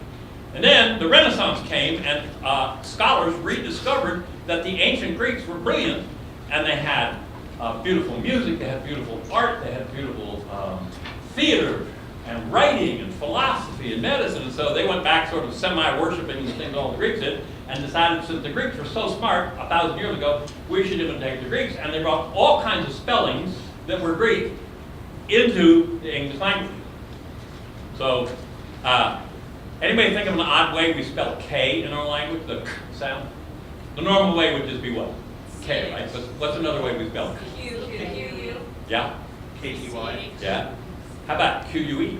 And T? Greek. So every time you find one of those ones that's got the Q-U-E that does the K instead of the K or the C-K, that's the Greek guy. All right, reading demographics, slight variations of this, but basically for me, here's what I say. I like the NAEP data that tells us that about 40% of the kids in America actually never become good readers, and about 60% do. So this is what I look at. I think what I call the 60-40 split. The 60 are mostly intuitive. Those are the ones that it probably doesn't matter a heck of a lot how you try to teach them. It's going to work. What we usually say is, as long as anybody tries, it'll work. So then you got 20% who struggle moderately, and 20% who just never get there at all. There's another 20% we talked about earlier.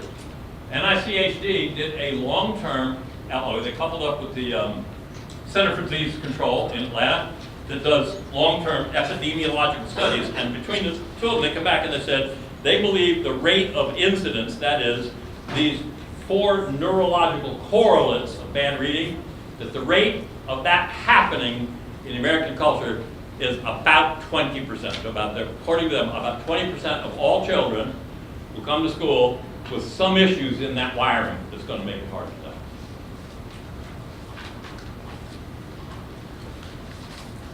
I mentioned this, 50 million school kids, so if you're talking 20%, you're talking 10 million kids. One thing that's interesting to do is I've done it in Ohio because I'm always going to the legislature trying to convince them this is the problem that they should help us solve. So we know how many dyslexic kids there are in all of the states of Ohio just by using this metric. And we know usually it's very good for predicting any particular school district is probably going to have that. Now, there's another cultural pattern that generates reading failure that isn't about these 4 neurological correlates. It's about what happens in extreme poverty. And children who grow up in homes afflicted by extreme poverty, actually wind up hearing 25 million fewer oral language utterances in the time between birth and the time they go to school. So if they're getting 25 million fewer oral language interactions with the adults in their home, what's happening in there? Not as much, right? Those neurons are not being stimulated that way. So kids of well-off families and professional families in America, usually, they did this study, they put tape recorders in people's homes, got permission to do that, and they recorded everything that was said in there for a certain period of time, and they calculated what the rate of word usage was in the different homes. The children of the professional families, they typically about 46 million oral language interactions, compared to the kids in the worst poverty, 16 million. So that results in low language development. That's before you try to learn to read. That's the neurology in the part of your brain that you use to learn to talk and to learn to understand language and to absorb more and more words so you can make more complex thoughts and more complex sentences. So that is another huge factor. It's mostly a really serious factor in large urban areas where you have large amounts of severe poverty. But that accounts for another great big chunk of American children who don't learn to read. The kids at the lowest end there arrive in kindergarten with the language development of an average 3-year-old, their oral language development. So they're 2 years behind oral language development, which means less neurology to work with there when you want to start reading. That's another big problem, but that is not solved by what we're talking about here. There's a set of solutions there. And actually, great work hasn't been done there yet. Alrighty, so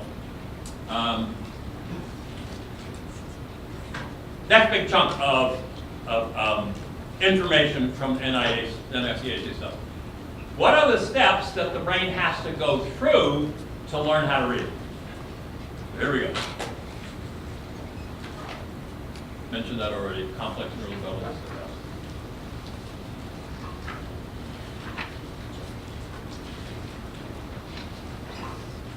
Okay, NICHC demonstrated to us. All readers, all beginning readers, go through the same steps in the same order. But they go through them with different levels of ease. The really intuitive kids may go through 1 or 2 of these steps with very little instruction, and in fact it looks like nobody ever talked to them about it at all, and they get really good at it anyway. Then they may have another place where it's not that way at all, where it's really difficult for them. So, but it's important to know that every reader goes through those steps, because if you just see what happens, for instance, here's an important fact. Where people are intuitive, they develop fluency within that discipline on their own. They do not have to be drilled on it. They do not have to be taught about it. One of the things that's powerful about being an intuitive learner is you develop fluent command of it. Now, fluency matters.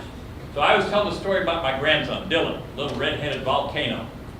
Dylan was learning how to play the piano. He loved for me to come and listen to him play.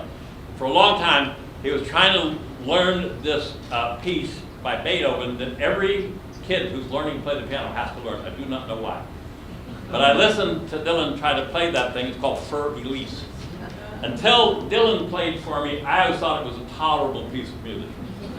Now I think it's just dreadful. And Dylan knew how to play every note in that piece of music in the right order.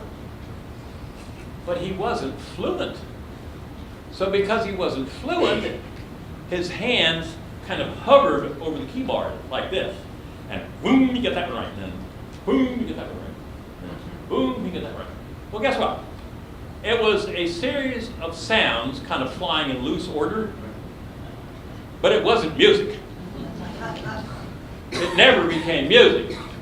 until he could hit those keys rapidly and accurately without conscious thought. Those are the three criteria for fluent.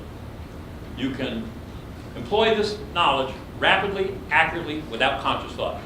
He got it all right. He was consciously thinking of it, which was not beautiful. Okay. So, yeah.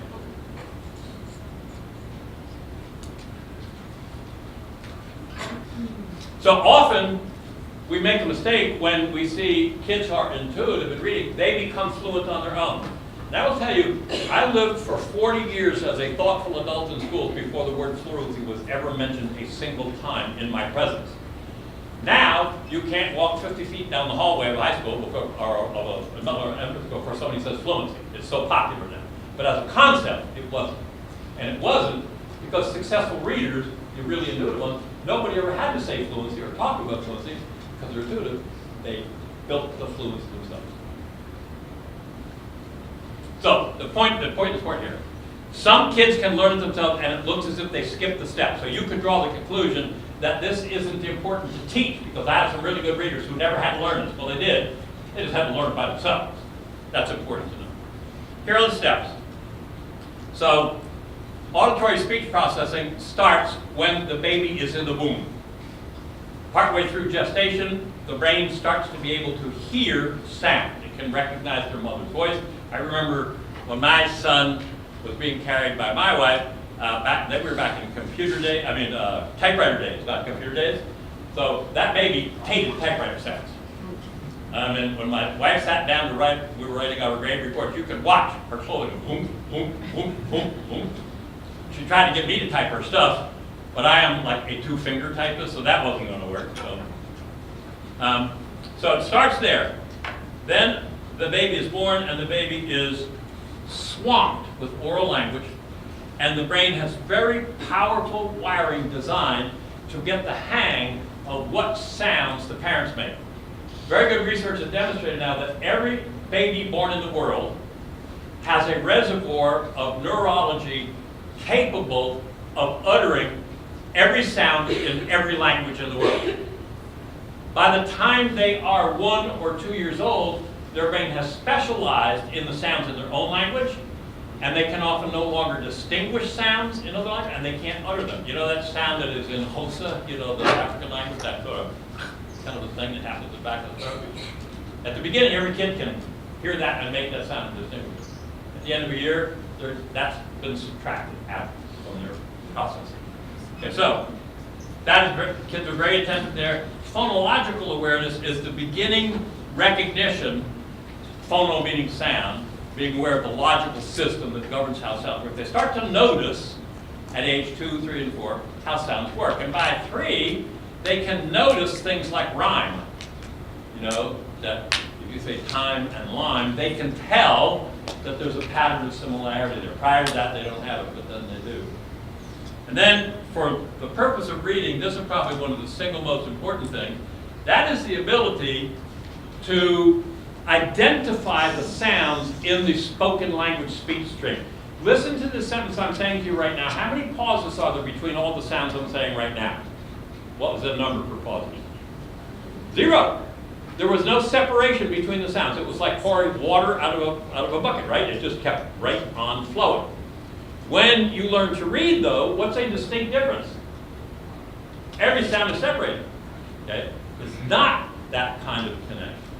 So that is one of the central differences between spoken language and oral language. The oral language is all about this flowing connectivity between the sounds.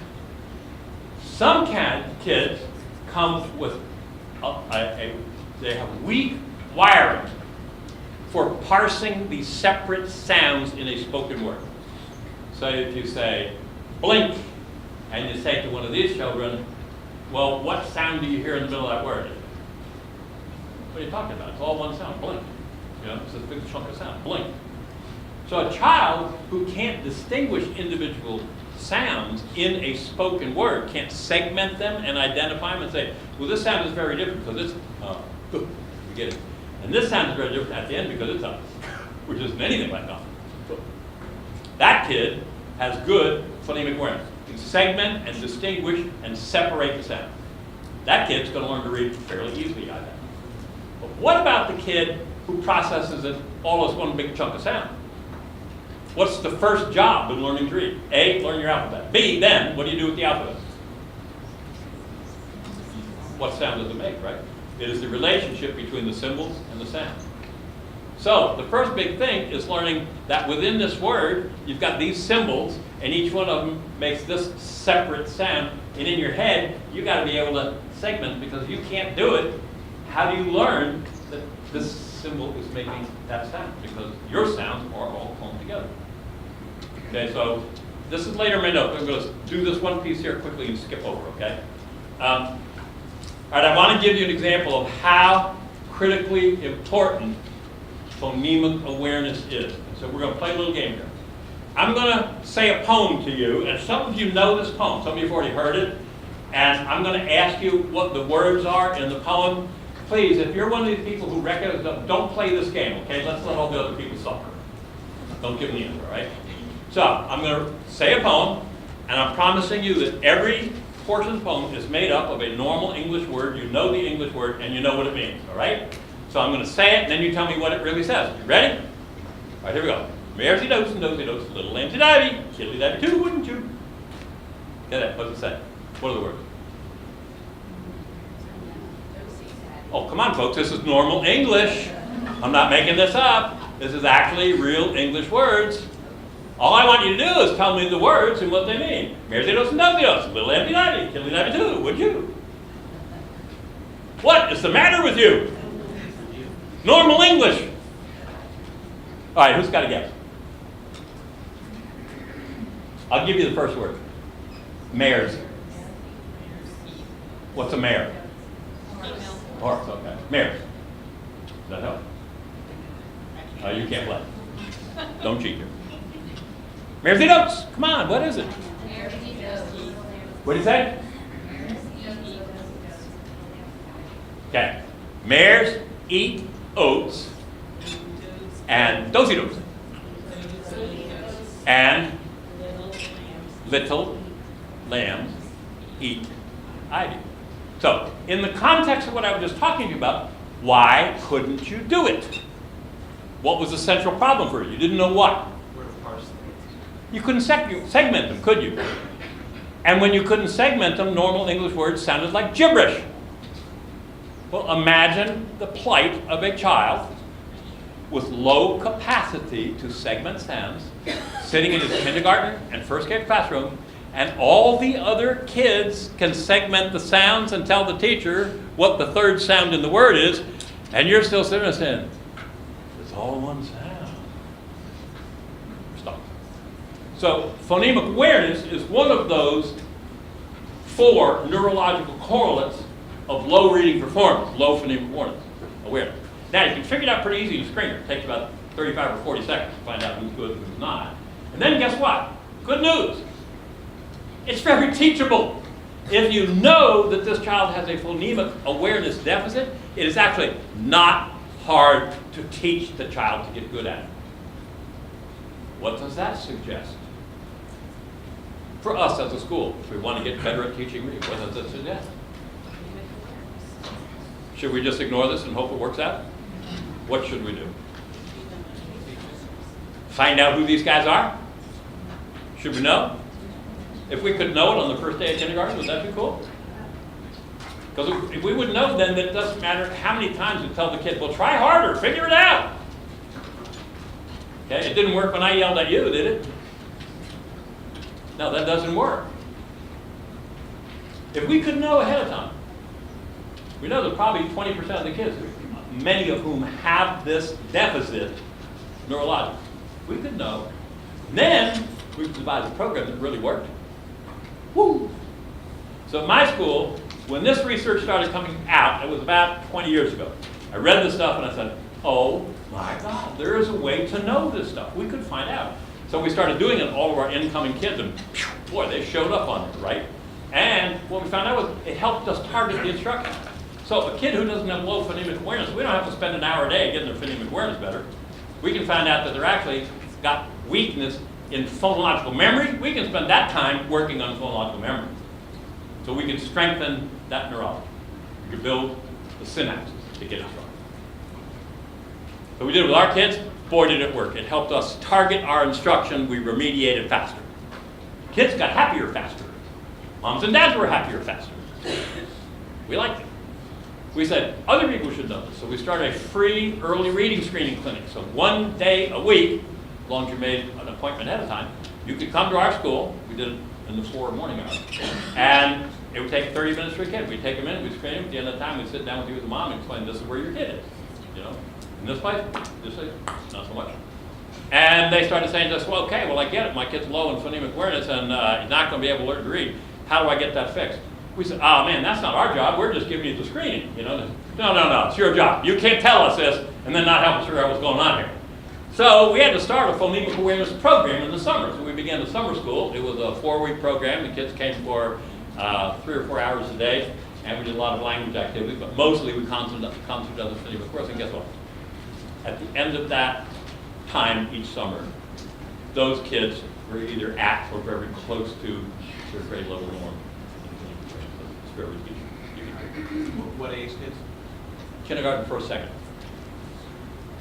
We often had people coming when the kids were 8, 9, 10, and they wanted us to screen them and said, why are you bringing your kid here? Well, because I have a whole lot of trouble reading. But you already screened him, you know.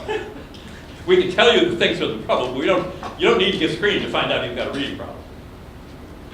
But yeah, it's really good. Okay, so phonemic awareness. Okay, phonological process is taking these sounds that you can now distinguish here and learning how to put them together and take them apart. So there is a very handy little screener that you can do to find out, once they have phonemic awareness and can segment the sounds, can they manipulate the sounds in their head? If you can't manipulate the sounds, even if you can get them, but you can't manipulate them, you can't sound out words. Because of putting the sounds together, how you blend them together. Now I'm going to skip ahead here and get to a slide where I have a little note for myself.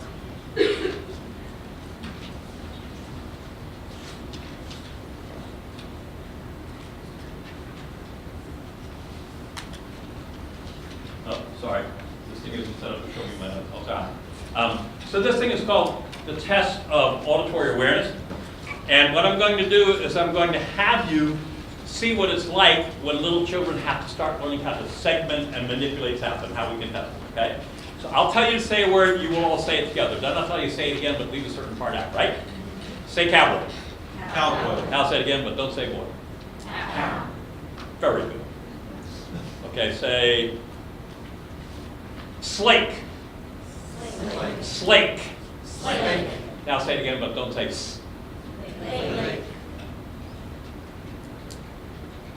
Say, gets harder. So the easiest ones to do are the sound right at the beginning, and it's better if it's a big chunk of sound than a little chunk of sound, like cowboy, right? That's really easy to do. When you whittle it down to one sound, like the S in slake, that's harder than the chunks. When you go to the back end of the word, it's a little harder. When you go to the middle of the word and you got to do something in the middle of the word, it's even harder. So there's like about, it's called the Rosner test of auditory awareness. It's a simple little thing, and you can, anybody who wants to know where their kid stands on this, you can get a copy of that and you can do it at your home and find out if the kid does it really well or not so well, and now you know some stuff. So now I'm going to give you a hard one. This is, for adults, doing this stuff, it's real easy for you because you do this thing, you cheat, you do this mentally spelling thing. When I tell you the word, you think in your head about how, you know how that word is spelled, and then you know which letters are the ones that I told you to take out, and you, in your mind, it's very easy to have the image, you just take it out, and then you can put the other pieces together. Kids can't do that. You do this with kids before they can spell, right? So this is a completely mental process. So I'm going to make this one a little harder for you so you can experience a little bit more of what it's like when it's hard for a kid. Okay, I'm going to give you the word, tell you to take a piece out and say it again, but I'm going to put a new rule in. You can't say it again without that piece until you know what that word really means in English. So I'm going to make your spelling capacity not work for you. So like in slake, when we took a letter off, it was still a word, right? Lake. So what's going to be left here is a real English word. So when you know the word and what it means, then you can raise your hand and say, got it. Okay, you ready? Say Germany. Germany. Now say it again, but don't say mom. You guys are slow here. You're slowing down. Which means To go somewhere. go on a trip. Yeah. Okay. So what happened when I complicated the task? You got slower, didn't you? So you found out what it's like for kids who aren't already good at it and can't spell it in their head. That's what it's like for them when they're trying to learn how to do this. So this is a very important thing to know, is that we can discover where they are in their ability to manipulate the phonemes, and we can find out what they aren't able to do, and then we can use that information to target our instruction and get them good at that. With me there? Okay. So now, okay, we're just doing phonological process. Let's get to the next guy here. All right, decoding and phonics. There is a system of rules that govern how the English language uses individual words or combination of letters or combinations of letters to represent the sounds. So I already did this. We already looked at this sort of complicating issue here, that we do a lot of our sounds a whole bunch of different ways. So we know we make the E sound 8 different ways, right? So this is tough stuff. The decoding and encoding rules of the English language is what you learn when you learn, quote, phonics. That's the system of rules that governs how individual letters or groups of letters represent the sounds.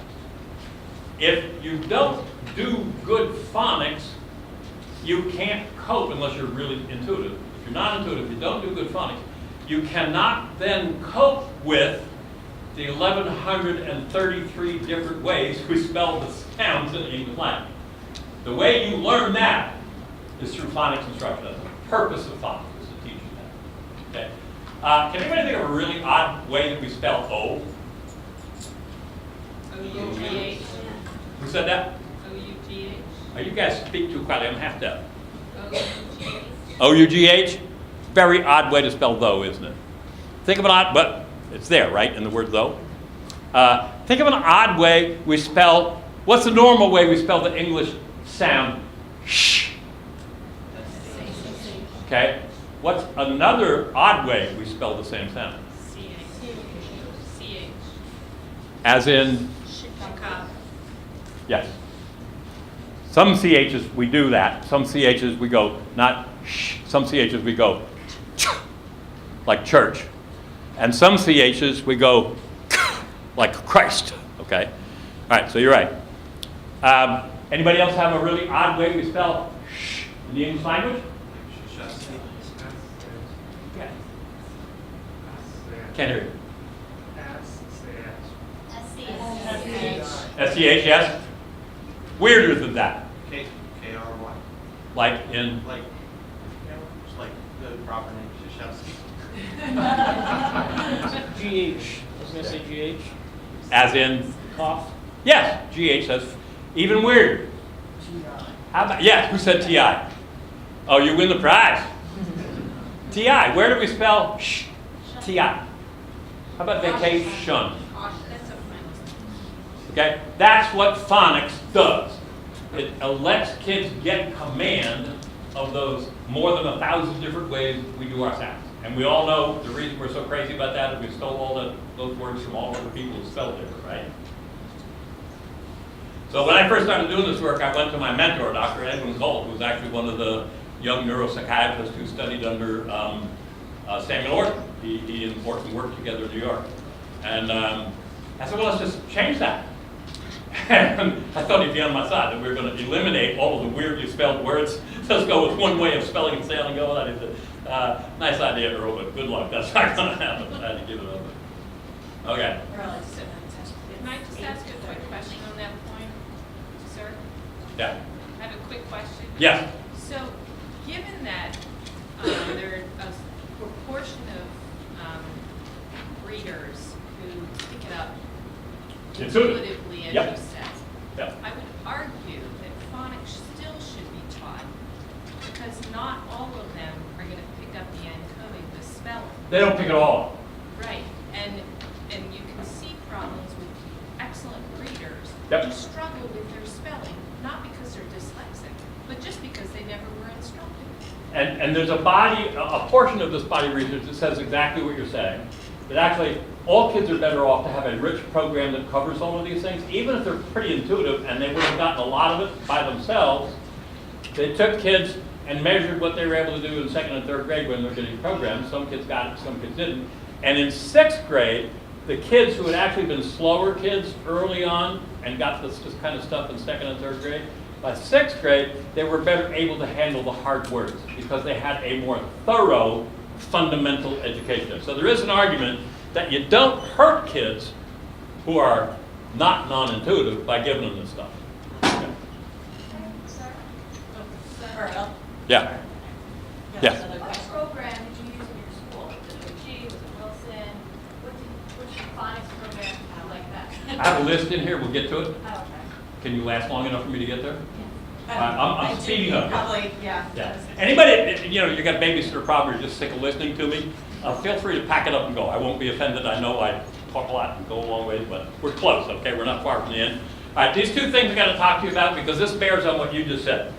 So this one, orthographic, means the shape of the word. It's the way it's built, what it looks like. Orthographic word recognition. So, beginning readers have to sound words out. And when you sound a word out enough times, they become more and more automatic at recognizing that word. And if you were to look at the left hemisphere, you would find beginning reading, almost all the business is up here in Roca's area and Worthy's area, right here. And as that person gets to be a more accomplished reader, less and less neural activity right here, and more neural activity back here. Guess what's back here? Vision. What you're doing is as you get more and more familiar with the word, you're moving your processing of it out of the sounding out part of the brain because you don't need to sound it out anymore. How many people in here are good readers? Raise your hand if you're a good reader. Okay? How often do you sound out a word? Like never? Or you're reading your material about how to prepare your tax return and you turn and you see words you've never seen before in your life, right? Or you got something from your doctor, then you have to sound it out. Okay. So, building orthographic word recognition does not come by putting a word in front of a child and saying, remember this. It comes from the child assembling the parts of that word through decoding and through phonics and doing that repetitively, and that builds a foundation for the brain to have confidence that it knows this word. And then this word no longer processes in these two places, it slides on back. And when this word shows up, guess what lights up? The occipital portion back here where the vision thing is. So the art of becoming a really good reader is actually getting your automatic word recognition in line so that it slides on back, and when you see words, you know it. Now, really good readers, you know, they don't just look at a word at a time. They usually look 2, 3, 4, 5 words, and they're good at recognizing phrases that kind of go together. So they'll do whole phrases, and they will recognize every word in that phrase instantly the moment we say it. Right. Yep. Okay. So, automatic word recognition is the step that gets you close to comprehension. So here's a concept about your brain. Your brain has, the term for this is limited X. X stands for how much processing power your brain has. And you have a limit on that processing power. So kids who are good decoders, but they still have to decode every darn word, all of their processing power as they're reading is being taken up by identifying words. You're not just supposed to identify them, though. You're supposed to decide on which meaning of the word is relevant in the sentence, and you're supposed to join that to the meaning of the next one, the next one, the next. So when you come to the end of the sentence, you basically know what the sentence said, right? You comprehend it. That doesn't happen if all of your processing power is used up figuring out what the words were. Nothing left over for figuring out what the sentence meant or the paragraph meant. Sometimes kids get pretty good at sentences, but not at whole paragraphs. So it is crucial to get automatic word recognition. There's a guy doing a lot of work right now. In fact, he's having a conference, where's Kilpatrick? Wednesday in Lancaster. Wednesday in Lancaster, he's here, and he's probably the big noise in this field right now. He has found out some very special things that you can do to actually accelerate how kids develop automatic word recognition. And so that's the big step before you can get to comprehension. If you can't get the words like this, you have not enough processing power left over to string them all together, put together the syntax, and to select the actual meaning of the word. You know that over half of English nouns and verbs have multiple meanings that aren't connected at all? Right? So when you hear the word father, what part of speech is that? Noun or verb. Or a verb. And it has two completely different meanings. Right? So that word is in the sentence, and you don't know which meaning it is, you're not going to comprehend what's going on there properly. Okay, so one more thing here. Intuitive language learners typically show, the NICHD guys did a lot of research on this because they want to know how you got to be recognize the word. But intuitive language learners can automatically recognize a word after 3 or so, really great people can do it with 1 exposure. 3 or so what we call thoughtful exposures to the word. It's not just like the word was in the hallway, but you had to talk about it or somebody spoke it or you interacted with the word. 3 exposures. And they have it in their automatic word recognition vocabulary. Kids in sort of the middle of the heap, it's usually 10 to 15 exposures. Kids on the non-intuitive end, it's north of 20. Lots of kids require 20, 25, 30 thoughtful exposures and interacted with the word to get it into the words that you know by looking at them. Wow, that's big, isn't it? So that means we need, if we have a kid like that, we need to know what are we going to do to build fluent and accurate oral reading, because if you can't do that, that limited X things in, kicks in, and you can't do the comprehension. And because, you know, what's reading about? It's really, this is what reading is about. Reading isn't about any of this stuff. This is just what you got to do to get there. So if fluency up here isn't appropriate, then you got big troubles up the real level. There are about 50 fluency programs on the market today. Some of them are in books, some of them are on computers, some of them are on every kind of thing you can think of. Probably about 49 of them are no good, because they aren't designed to build the neurology to create the effect you're looking for, which is automatic word recognition. You can do practice in a lot of different things that is actually practice, but it does not produce the result you want. Only certain kinds of practice build phonemic awareness. Only certain kinds of practice build good decoding and encoding skills. Only a certain kind of practice will build the neurology that you need to become fluent in oral reading.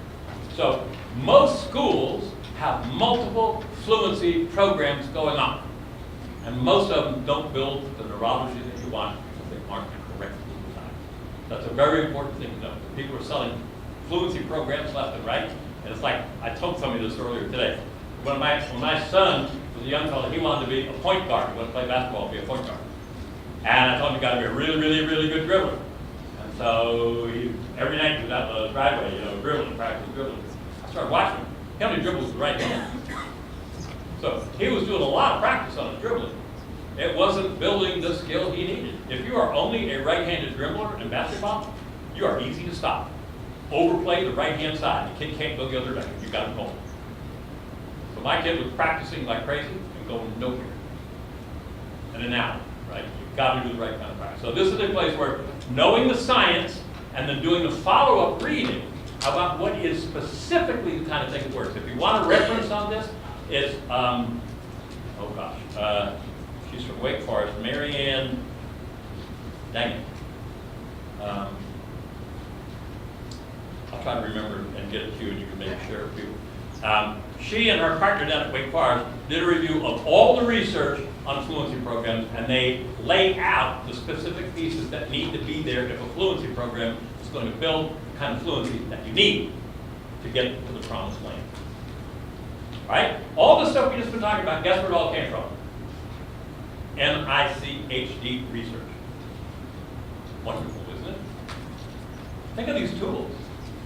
And we have them at our command. And we have guidance on how to put them to work. All right. This is another piece that plays into fluency. Human brains retrieve information that the owner of the brain actually knows at different rates from the brain. This plays a role in reading. Kids have to put tons of information in the brain about how our letters and our letter combinations produce the sounds, those 1,133 sounds. That's oceans of stuff. Many kids get really good phonology training and they get it all in there.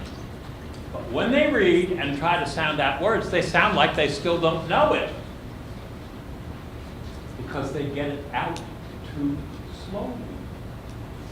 So the way you find out if a kid has a rapid automatic naming deficit, this is one of those neurological deficits that is partially at cause for reading failure, is they get the stuff in but they can't get it out.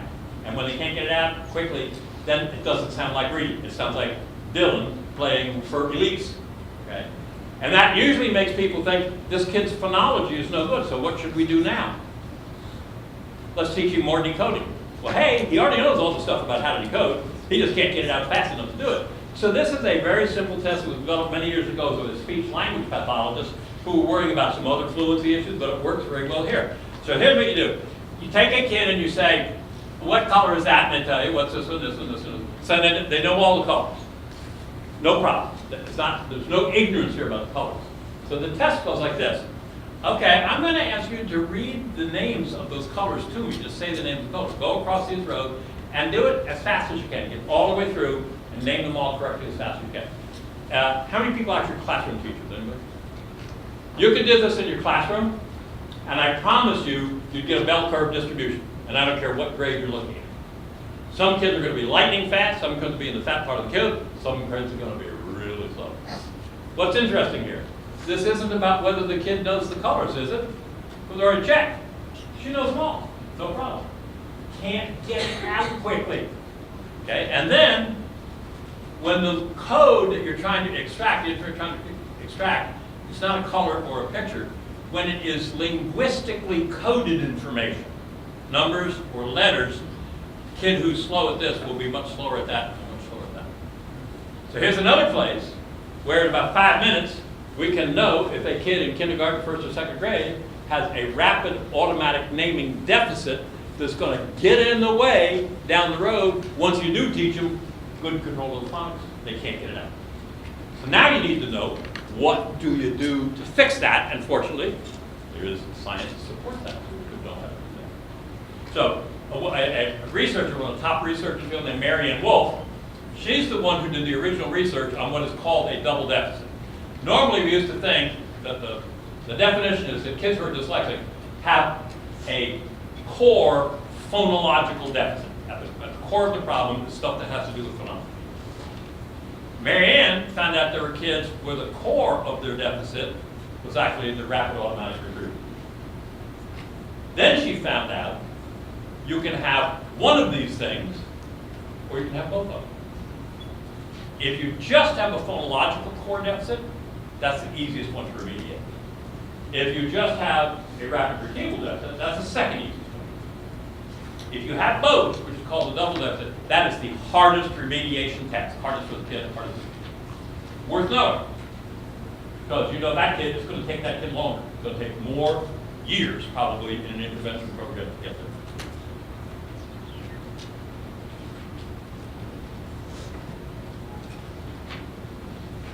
All right, risk factors. This is one of their jobs. They're trying to figure out what things predispose kids to fail to learn to read. Okay, there's a very strong genetic factor. About 85% of all diagnosed dyslexics have a close blood relative who could not learn to read, write, and spell. Mom or dad, grandma and grandpa, or blood-related aunt or uncle. So that's a question that every school should, when they're screening kids in kindergarten or first grade, every school should ask the parent, does this child have a close blood relative who really struggles with that stuff? 85% is a very high number. So dyslexia is primarily a genetically caused issue. Other things can do it, of course. Delayed or difficult acquisition of oral language. There are benchmarks about what kids should be doing with oral language at age 1, 2, 3. If a kid is missing those benchmarks, that is telling you that the raw wiring material here that is supposed to make the learning to talk and listen work, there's something amiss there. That's what's happening. So if you know a kid is missing the benchmark, you now suddenly see a kid for whom the risk that being a reading failure just went way up.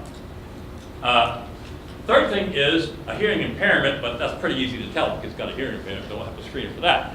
But a lot of kids have what is called this otitis media, where they have continual ear infections. And when the infection sets in, it creates pus inside the ear.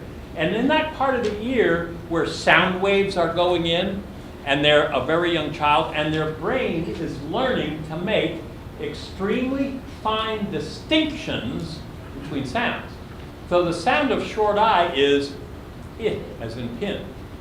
Sound of short E is as in pen.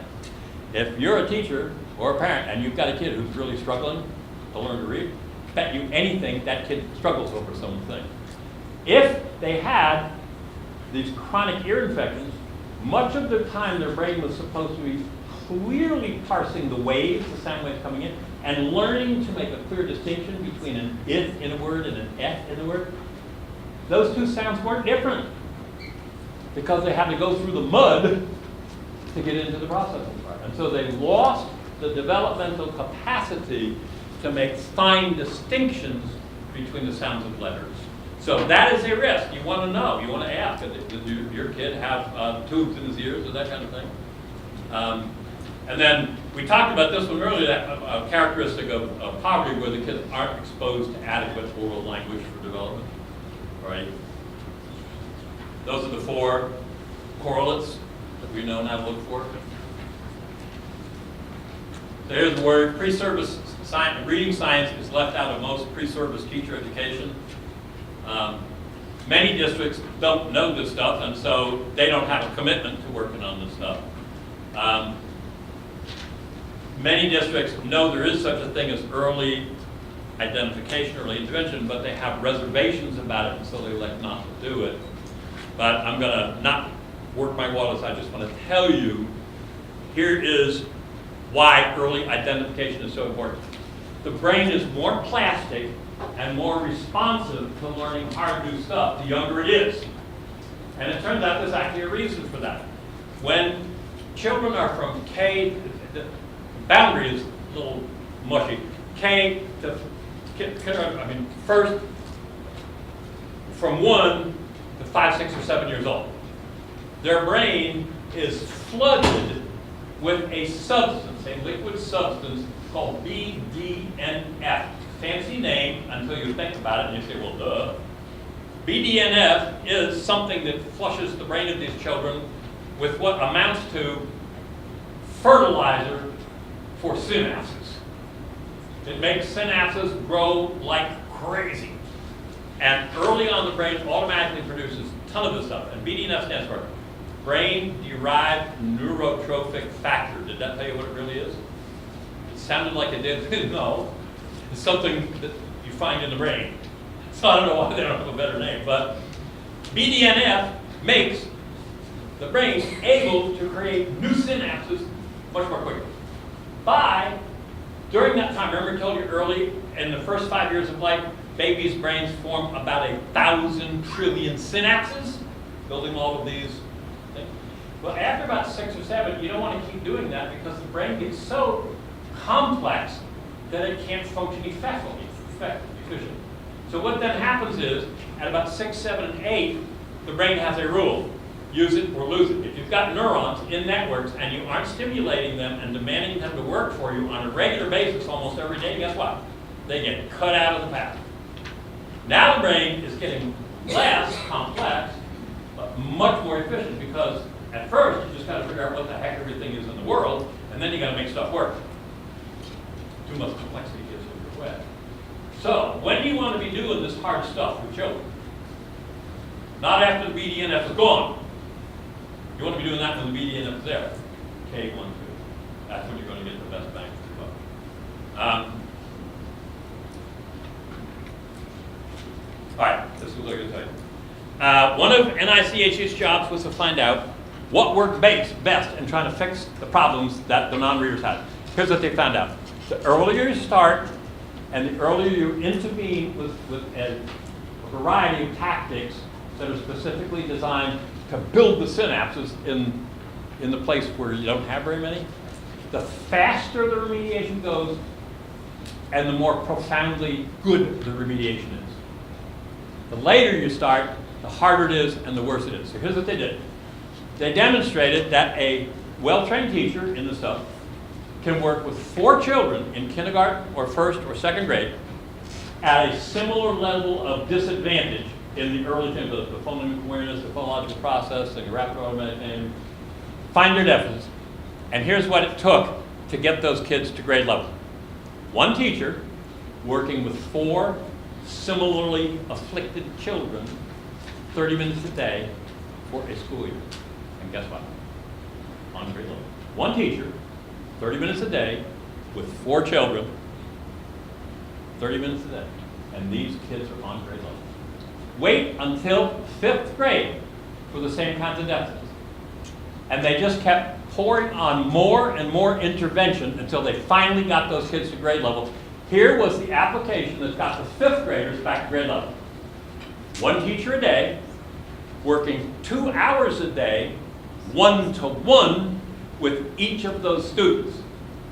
At the end of the year, they were back on grade level.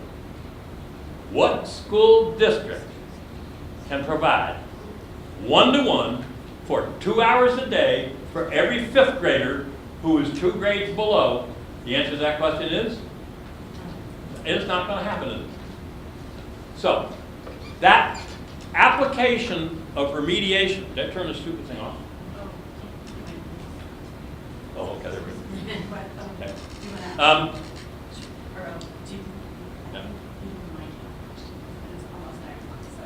It's only 9, come on. They're fascinating. All right, we're just about at the end. I just want you to get this, right? I want you to know what the difference is if you wait until 5th grade. And the prime time is when? Kindergarten, we got to know right away. 1st grade. What are the 4 most important years of your child's academic and professional successful life? 4 most important years. Kindergarten, 1st grade, 2nd grade, 3rd grade. Because that's when they learn how to read. If they get to 4th grade, more NICHD information here. In 4th grade, average to be good readers who find out that reading is enjoyable and they read on their own. Undirected, they will read 1 million or more words a year all by themselves. The consequence of that, doing it themselves, not because mom made them, a teacher made them, they gain 4,000 more words in their automatic word recognition vocabulary all by themselves, and the teachers didn't have to do a thing. They gain reasonable knowledge, not totally accurate, reasonable knowledge about the meaning of 10,000 new words because they use the context of what they're reading to see a word they don't know, and then they think it must mean something like this. It wouldn't make any sense if it didn't make something like it mean something like this. So what happens is, now you're looking at 4th graders, good 4th grade readers who read independently for pleasure, 4,000 more words in their automatic word recognition about 10,000 more words that they have a good idea of what those words are. And you know what? That happens again next year in 5th grade. It happens again next year in 6th grade. It happens again next year in 7th grade. The 4th grader who is not reading independently for pleasure at grade level is doing what? Still sounding words out. No 4,000 new automatic, no 10,000 new meaning. So 1 whole year, she's now 4,000 and 10,000 behind. At the next grade level, what happened? Same thing again. 4,000 more automatic words, 10,000 more vocabulary. Next grade, same. Next grade, same. In 8th grade, who do they write the textbooks for? They write the textbooks for the kids who begin 4,000 words a year ever since 4th grade. What about the kid who's still sounding words out? They are toast. It's almost insurmountable by that point.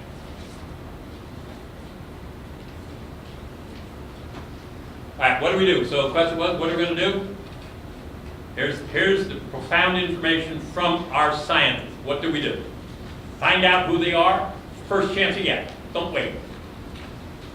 Right?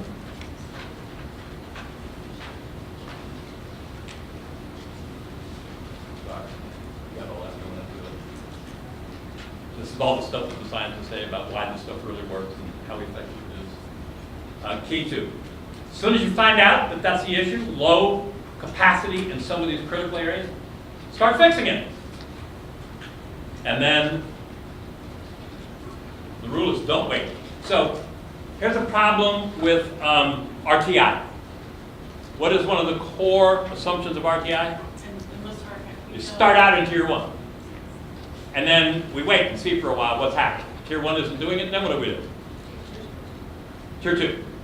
So then we do some work in Tier 2, and we wait a little while longer, and we don't see much happening, then what do we do? Tier 3. Where should this kid be right off the bat if we know this kid is low in all 4 of those places? They should be getting remediation day 1. Kids who get screened and show you that they are low in 3 or 4 of those neurological correlates should not have to wait their way through Tier 1, Tier 2, and finally get into Tier 3. By that time, you have missed times when the brain is most responsive. And you may have burned a hole in that child's heart in terms of how they feel about themselves and how they feel about school.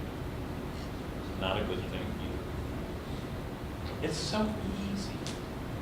Okay, last thing. Are there still any administrators left in here? Are they willing to self-identify? Who are you? Okay. Here's the next thing that you'll like. Cheaper. It is cheaper to do this. In Ohio, we got the Ohio Dyslexia Pilot Project, which was a 3-year study with 8 public districts, some large, some small, a few from urban, a few from suburban, a few from rural. And they agreed to go along, to implement a protocol where they screened their incoming kindergartners. They found the ones who were low, with all the stuff we've been talking about all night. And then they provided a kind of intervention that is actually designed to build the synapses that you're looking for. So they had a cohort that started in the first year, and then they had that same cohort in the next grade, and the same cohort in the next grade. But they measured the outcomes for each cohort, cumulative or separate, all the way along. And it worked to this degree that in our state, in 2nd grade, if you aren't reading, if you're not reading well in 2nd grade, the state requires the district to provide you with intensive, often one-to-one personal intervention to get you ready to pass the 3rd grade guarantee. So that business, you got to provide that highly costly, time-consuming intervention is a serious thing. You have to do it. It costs a lot of money. So the districts in this project, at the end of 3 years, when it was evaluated, the districts that had the most children, so the difference in the money I'm going to tell you right, are just a function of how many kids they had enrolled in the program.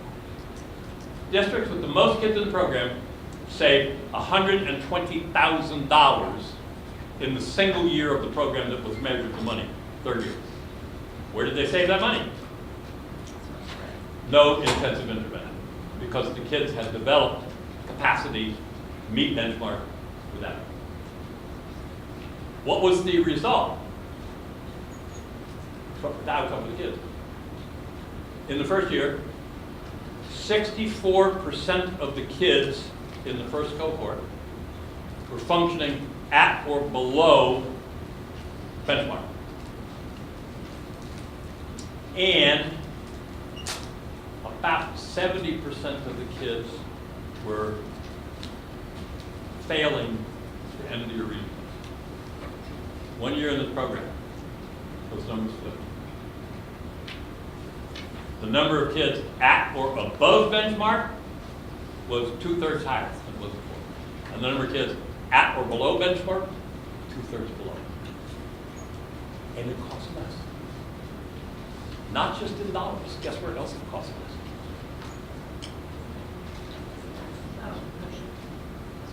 That's where it costs less. So you were moving people on into the rest of your program who were confident and able learners instead of people who All right, I'm quitting. I'll take questions. I'll stick around as long as anybody wants to stick around and talk and ask. I'll do that. Yes, you have to